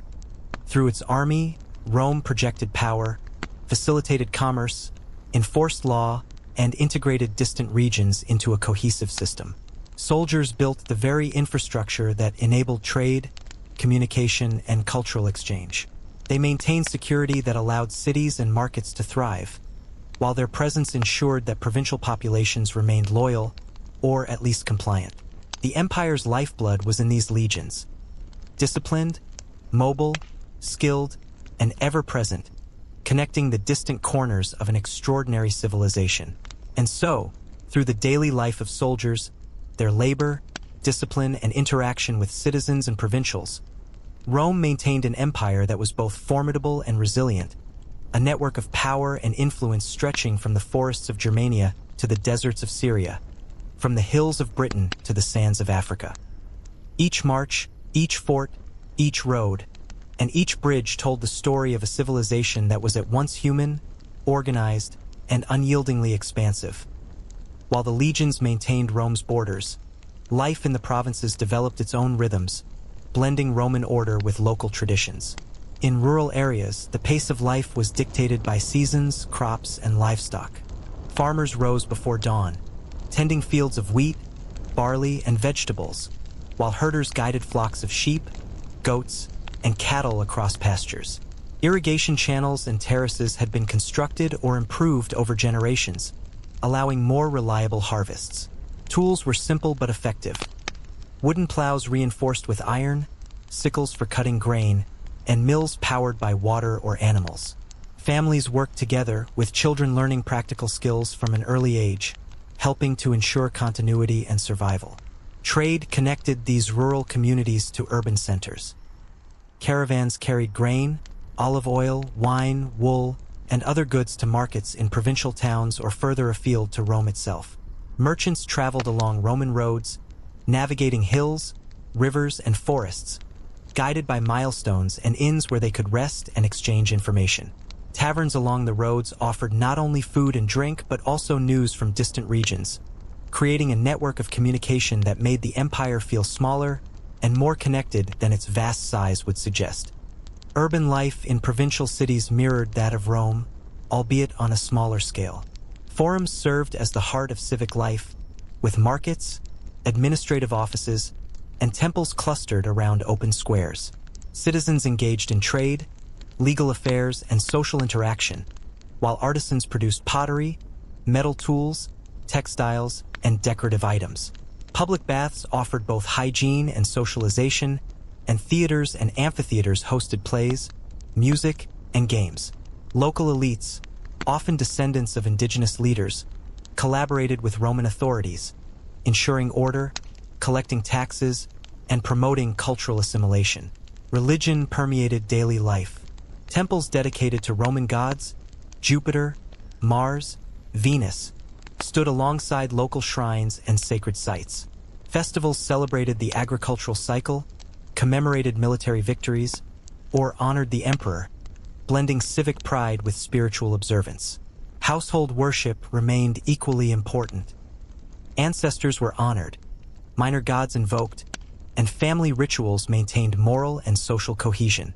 Religious observances provided rhythm to daily life, linking labor, leisure, and governance to a shared belief system. Education, though limited outside the elite, transmitted practical skills and cultural knowledge. Boys learned trades from their fathers or local masters. Girls learned household management, weaving, and social etiquette. Literacy and numeracy were valued for commerce, record-keeping, and administration, especially in towns and cities. Craftsmen, artisans, and minor officials created a skilled workforce that sustained both the local economy and the empire's broader infrastructure. Markets in provincial towns bustled with activity. Farmers sold surplus grain, olive oil, or wine.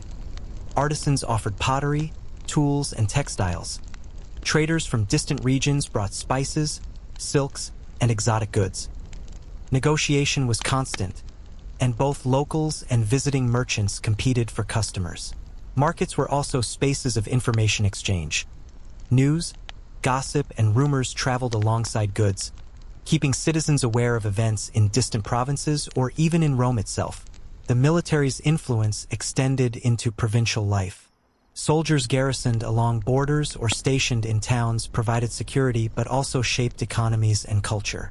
Camps often attracted artisans, merchants, and families, creating microeconomies around fortifications. Veterans sometimes settled near outposts, integrating into local communities and spreading Roman customs, language, and practices. The presence of the military ensured order, facilitated trade, and reinforced imperial authority. Daily routines varied by social status. Wealthy families enjoyed spacious homes with courtyards, frescoes, and gardens. The urban poor lived in crowded apartments or small houses, sharing water sources and communal spaces. Meals reflected both availability and status. Bread, olives, and legumes were staples for most. Meat and fish were occasional luxuries.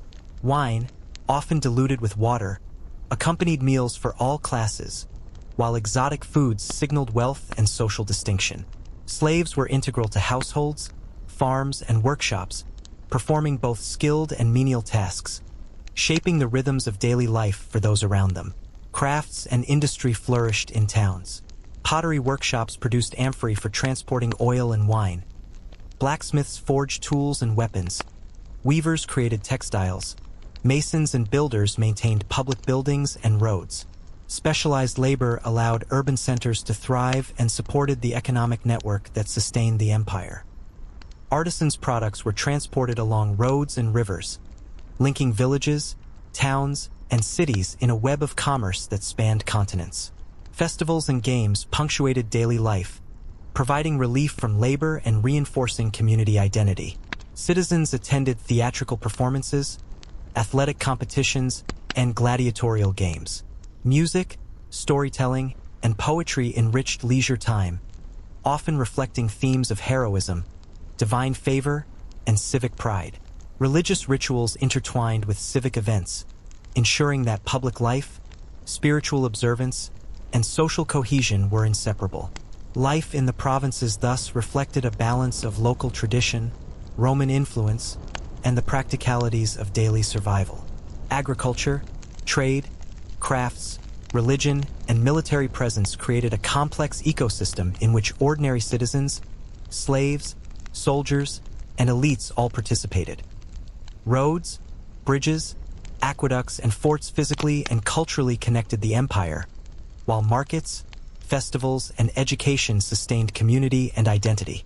Even in distant regions, the reach of Rome shaped rhythms of work, play, worship, and governance. Through this intricate tapestry, the empire's strength was evident not only in armies or monuments but in the everyday life of millions of people. from fields to towns to provincial capitals. The ordinary experiences of work, worship, trade, and social interaction were as essential to Rome's cohesion as any conquest or decree, creating a civilization that endured through the centuries by integrating infrastructure, culture, and human experience across an unprecedented territory. Entertainment in Rome and across the provinces was not a mere diversion. It was an essential part of civic life, a tool for cohesion, and a spectacle that both amazed and controlled the population. Imagine the roar of crowds in the Circus Maximus as chariots thundered around the track, dust and debris swirling in the air, colors of the racing factions. Reds, whites, blues, greens, blurring together, the tension almost tangible as fans cheered, shouted, and wagered on outcomes that could make or ruin fortunes in an instant. Chariot racing was a dangerous art. Drivers leaned forward, reins tight, urging horses to gallop beyond limits, while the risk of crash or overturn added drama to every lap. Theaters, both in Rome and provincial cities, offered cultural and civic engagement. Citizens watched comedies, tragedies, and historical reenactments, performances that taught morality, displayed heroism, or entertained with wit and satire. Acoustics were carefully engineered. Stone seats arranged in semicircles allowed audiences to see and hear performers, while stagecraft incorporated elaborate props, scenery, and even machinery to simulate gods, animals, or battles. Actors, often slaves or freedmen, trained intensely, their performances blending skill, emotion, and public expectation. Plays reinforced cultural norms, celebrated Roman identity, and reminded citizens of the values and myths that underpin society. Gladiatorial games were a darker yet highly popular form of spectacle. Arenas were filled with tension, fear, and fascination. Combatants, trained in specialized schools called ludi, wielded weapons designed for both defense and drama. Nets, tridents, swords, and shields. Battles could be one-on-one duels or elaborate group scenarios, sometimes staged with wild animals imported from Africa or the East. The crowd's voice held power. Applause, boos, or gestures could determine mercy or death for a fallen gladiator. These events were more than entertainment. They were demonstrations of control, courage, and the harsh realities of life, reminding citizens of Rome's capacity for both order and violence. Public festivals were integral to civic life. Saturnalia, held in winter, temporarily reversed social hierarchies. Slaves could dine with masters, gifts were exchanged, and merriment overtook routine. Lupercalia celebrated fertility and purification with ritual races, sacrifices, and communal feasts. Other festivals honored gods, emperors, and military victories, blending religious observance with civic pride. Streets became theaters themselves, filled with parades, dancers, musicians, and participants in elaborate costumes. Ordinary citizens joined in processions, played games, or attended spectacles that reinforced social identity and shared experience. Food and drink accompanied these spectacles. Street vendors sold roasted meats, bread, olives, fruits, and wine diluted with water. In amphitheaters and circus grounds, patrons could buy snacks or enjoy refreshments brought from nearby inns and shops. Festivals often involved communal feasts, where citizens gathered in temporary dining spaces or open-air courtyards, sharing food, conversation, and laughter. These moments of collective indulgence reinforced social bonds, allowed relaxation, and provided a counterbalance to daily labor. Entertainment was not confined to urban centers. Provincial towns held their own games, theatrical performances, and festivals, often modeled on Roman customs. Local elites sponsored events to demonstrate wealth, loyalty, and cultural sophistication. Soldiers stationed in provinces sometimes participated as organizers, performers, or audience members. Markets, workshops, and inns thrived around these events, as trade, lodging, and services expanded to meet the needs of spectators. Even remote settlements felt the reach of Rome's culture through traveling performers, temporary amphitheaters, and festivals timed with agricultural cycles or religious observances. Education and culture intertwined with entertainment. Plays and games conveyed moral lessons, historical narratives, and mythological stories, reinforcing societal values. Poetry recitals, musical competitions, and rhetorical displays cultivated talent, prestige, and civic pride. Families took part in discussions inspired by performances, debating virtues, heroism, or the wisdom of ancestors. Education extended beyond elite households, reaching artisans, merchants, and even soldiers, who absorbed lessons from both formal instruction and the spectacles surrounding them. Religion and entertainment were closely linked. Many festivals combined ritual with spectacle, ensuring divine favor while entertaining the populace. Sacrifices, processions, and prayers punctuated theatrical performances and games, reinforcing the presence of gods in daily life. Temples became stages themselves during festivals, as priests performed rites that reminded citizens of Rome's spiritual and civic hierarchy. These intertwined layers of culture, spectacle, and ritual strengthened communal identity, loyalty to the state, and the perception of divine order. Even ordinary citizens engaged creatively with entertainment. Children played miniature versions of gladiatorial games or chariot races, artisans crafted small figurines depicting scenes from performances, and families discussed stories and myths inspired by plays. These interactions extended the influence of public spectacle into domestic and community life, making culture a living, participatory experience. The empire's investment in entertainment reflected both political acumen and social strategy. By providing diversion, reinforcing social norms, and integrating religion, spectacle helped manage the complexities of a diverse population. Citizens were engaged, educated, and entertained, their attention directed toward shared experiences that celebrated Rome's power, wealth, and cultural identity. Through theaters, amphitheaters, circuses, and festivals, life in Rome and its provinces was rich with color, noise, and motion.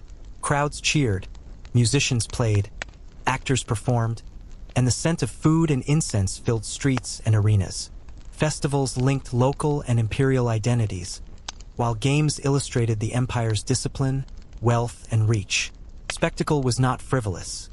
It was central to maintaining cohesion, reinforcing hierarchy, and celebrating the human and divine dimensions of Roman civilization.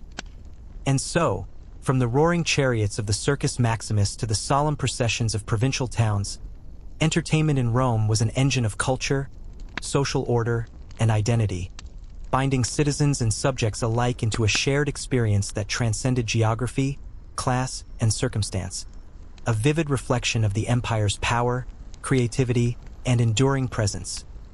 While entertainment, religion, and spectacle gave rhythm and cohesion to Roman life, the backbone of the empire was built on work, craft, and commerce, the steady hum of daily labor that connected city streets, provincial towns, and distant farms into a single, functioning civilization. In urban centers, artisans worked tirelessly in workshops, their hands shaping clay into amphorae for transporting wine and olive oil, forging tools and weapons in smoky forges, weaving textiles, and crafting jewelry for both local use and long-distance trade. The air was thick with the mingling scents of molten metal, baking bread, and fresh dye, creating a sensory tapestry of productivity and livelihood. Markets were the beating heart of commerce. Farmers brought surplus grain, vegetables, and fruits. Butchers offered meats, often freshly butchered in the morning. Fishmongers displayed salted, smoked, or fresh fish. Bakers offered loaves of bread, sometimes flavored with honey or herbs. Merchants sold spices, silk, glassware, and exotic goods imported from as far as India and Africa. The noise of haggling, the calls of vendors, and the clatter of carts over stone-paved streets created a lively atmosphere that reminded everyone of the interconnectedness of the economy. Small shops lined the streets, producing goods for everyday needs, while larger stalls or warehouses handled bulk trade. Craftsmen were highly skilled, often apprenticing from childhood. A young boy might begin learning the trade of his father or a local master, absorbing techniques of pottery, masonry, metalwork, or weaving. Girls were trained in household arts, spinning, weaving, cooking, and managing domestic affairs. Slaves performed both skilled and menial labor, tending fields, running shops, or assisting artisans. Their labor was crucial, yet they were also participants in the flow of everyday life, their presence visible in homes, streets, and workshops, an integral part of the functioning of both city and empire. Urban life was structured around both occupation and social interaction. Public baths offered spaces to cleanse and socialize. Forums and public squares facilitated commerce, conversation, and civic activity. Streets bustled with pedestrians, carts, and animals. Citizens balanced work with participation in civic and religious events, attending festivals, games, or theater, while children learned both practical and cultural skills from family, neighbors, and teachers. Noise, movement, and activity were constant, a reflection of both the vibrancy and demands of urban life. In provincial towns, trade and craftsmanship mirrored the patterns of Rome, albeit on a smaller scale. Markets connected villages to towns, allowing farmers to sell produce, artisans to offer their goods, and merchants to facilitate long-distance trade. Roads, bridges, and rivers allowed caravans to move efficiently, linking the empire's periphery to its center. Local elites maintained administration, collecting taxes, overseeing justice, and supporting infrastructure, while ordinary citizens adapted Roman practices to local needs. Cultural exchange was constant, as local traditions blended with Roman language, law, and customs. Agriculture remained the foundation of the empire. Farmers rotated crops, irrigated fields, and tended orchards and vineyards. Olive oil and wine were essential commodities, both for consumption and trade. Livestock provided meat, dairy, and labor. Agricultural festivals punctuated the year, marking planting and harvest seasons, and combining ritual, celebration, and community. Tools and techniques evolved slowly, integrating Roman innovations such as aqueduct-fed irrigation, terraces, and more efficient plows, improving yields and sustaining urban populations. Commerce, both local and long-distance, was central to economic life. Ships ferried goods along the Mediterranean, while merchants negotiated in markets, ensuring that cities received the products and raw materials they needed. Inns and taverns offered rest, food, and information to travelers, traders, and officials. Supply chains linked fields to workshops, workshops to markets, and markets to the farthest reaches of the empire. Wealth flowed through these networks, sustaining elites, funding public works, and supporting the military. Everyday life was punctuated by routine, labor, and participation in civic and religious structures. Citizens managed households, attended schools or workshops, engaged in trade, and performed civic duties. Slaves, artisans, soldiers, farmers, and merchants all interacted in complex webs of dependency, collaboration, and social hierarchy. Religious observances marked important milestones. Sacrifices at temples, household rituals honoring ancestors, and public festivals that combined devotion with entertainment.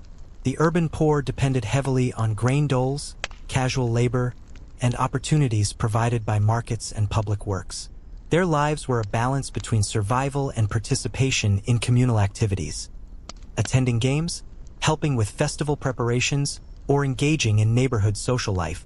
Even in hardship, citizens found ways to maintain community, celebrate milestones, and participate in the broader rhythms of Roman civilization.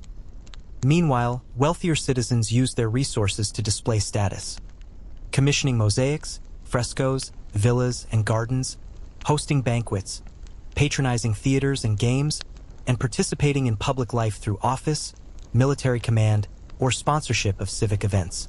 Social hierarchy was pervasive, yet opportunities for mobility existed through military service, trade, or imperial favor. Education, skill, and proximity to power offered avenues for advancement, shaping the ambitions and routines of those seeking to thrive within the empire. Rome's infrastructure supported these layers of life. Roads enabled trade and travel. Aqueducts supplied water. Bridges and ports connected regions. Forts and garrisons ensured security.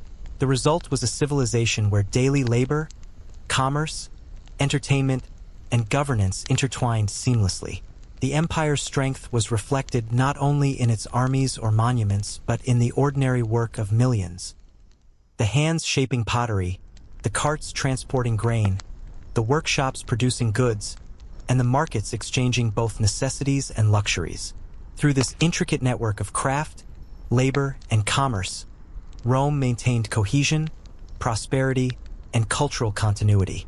Ordinary life, from city streets to rural fields, from bustling markets to quiet workshops, was the living infrastructure of an empire that stretched across continents.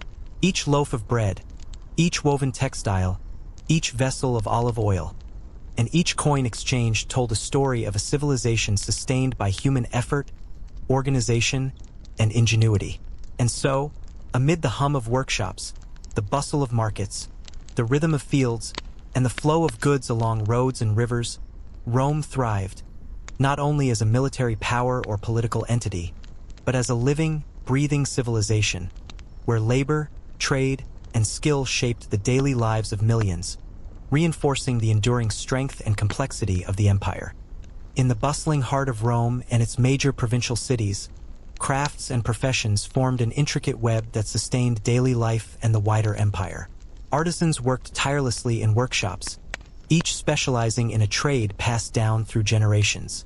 A potters will spun continuously, shaping clay into amphorae, dishes, and decorative figurines that would carry olive oil, wine, or perfume across the Mediterranean.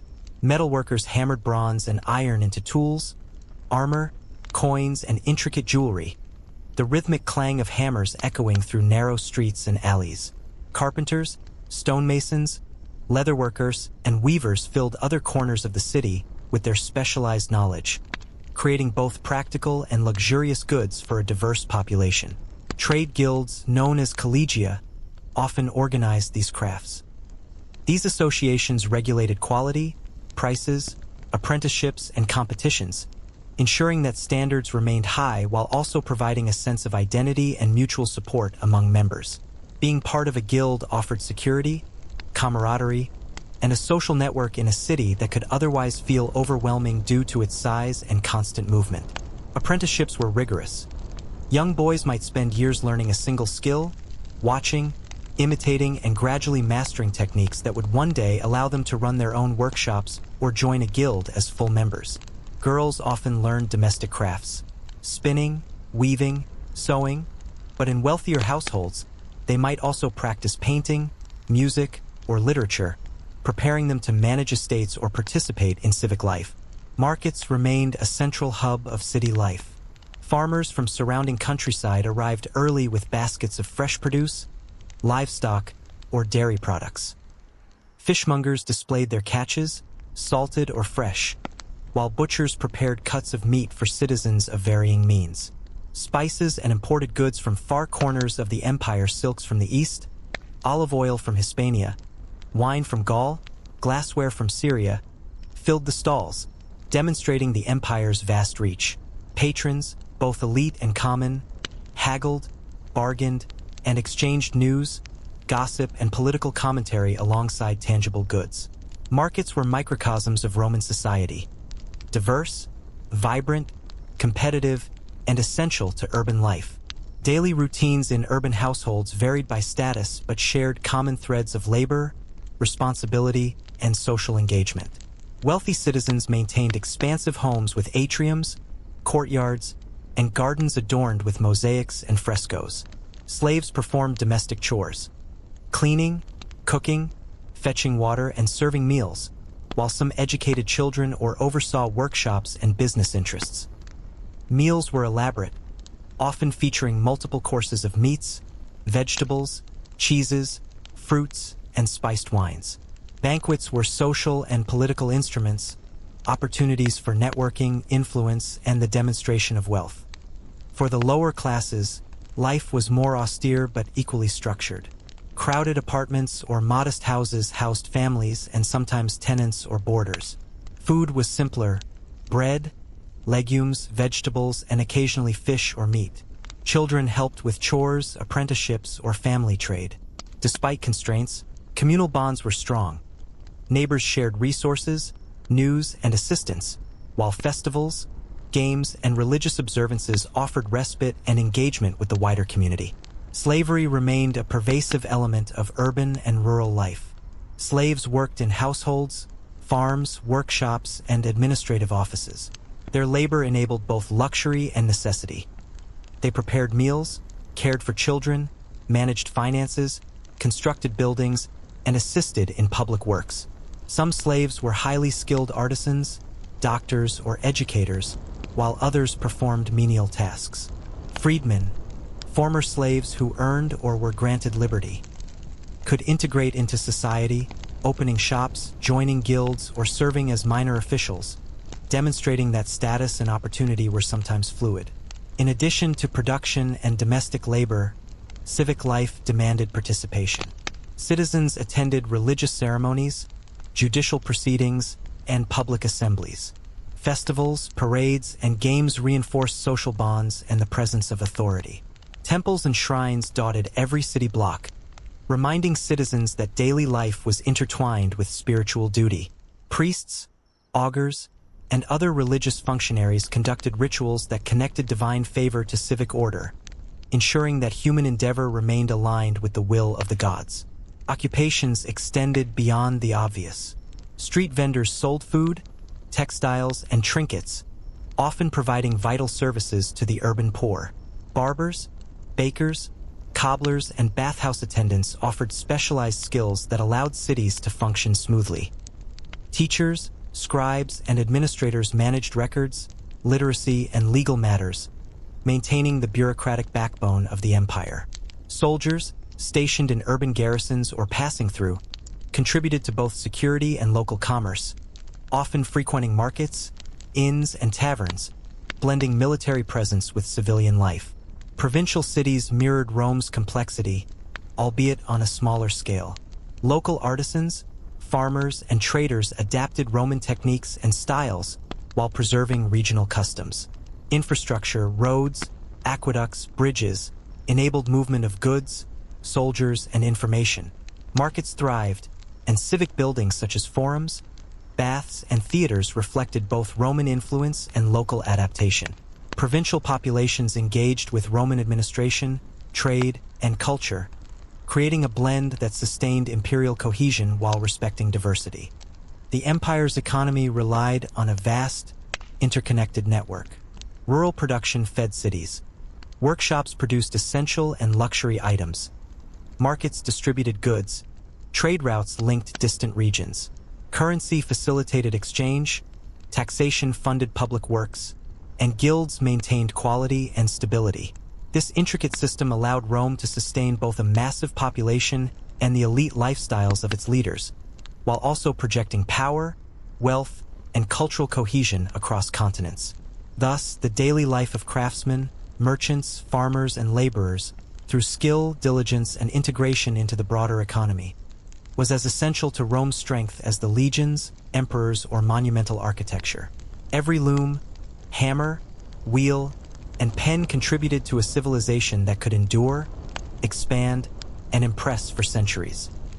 From crowded city streets to quiet rural valleys, from bustling markets to smoke-filled workshops, human effort underpinned the grandeur, stability, and interconnectedness of one of history's greatest empires. On the edges of the empire, life carried a distinct rhythm, shaped by both Roman influence and local tradition, where provincial towns, villages, and rural landscapes blended continuity, adaptation, and innovation. Trade flowed along rivers, roads, and coastal routes, bringing Roman goods, culture, and practices to distant corners, while local products, grain from Gaul, olives from Hispania, timber from Germania, and dyes from the east, traveled back toward the heart of Rome. Merchants, pack animals, carts, and small vessels created a network that made the vast distances of the empire feel smaller and more connected, ensuring that provinces were both independent and integrated. Work in provincial towns mirrored urban centers but adapted to local resources. Artisans produced pottery, textiles, metalwork, and leather goods for both domestic use and export. Workshops were often family-run, with apprentices learning trades under the supervision of masters. Markets were vibrant, filled with the scents, colors, and sounds of commerce. The metallic clang of blacksmiths' hammers, the rhythmic spinning of looms, the shouts of vendors advertising spices, textiles, or fresh produce. Local guilds regulated craft quality, apprenticeship, and trade, ensuring that standards were maintained and that artisans had social networks to rely upon.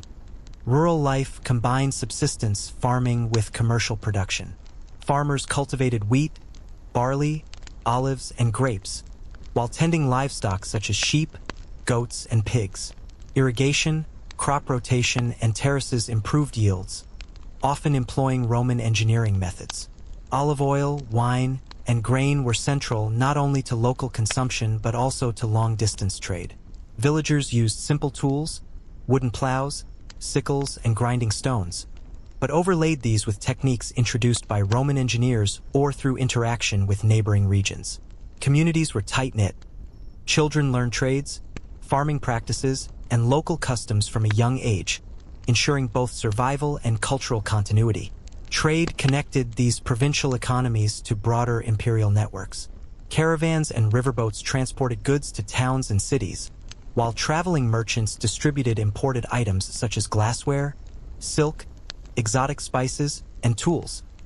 Inns, taverns, and markets became nodes of exchange, where merchants, soldiers, and locals mingled, exchanging goods, news, and stories. The presence of Roman roads, forts, and garrisons ensured security and facilitated economic activity, demonstrating how infrastructure and military organization directly impacted daily life in even the most remote areas.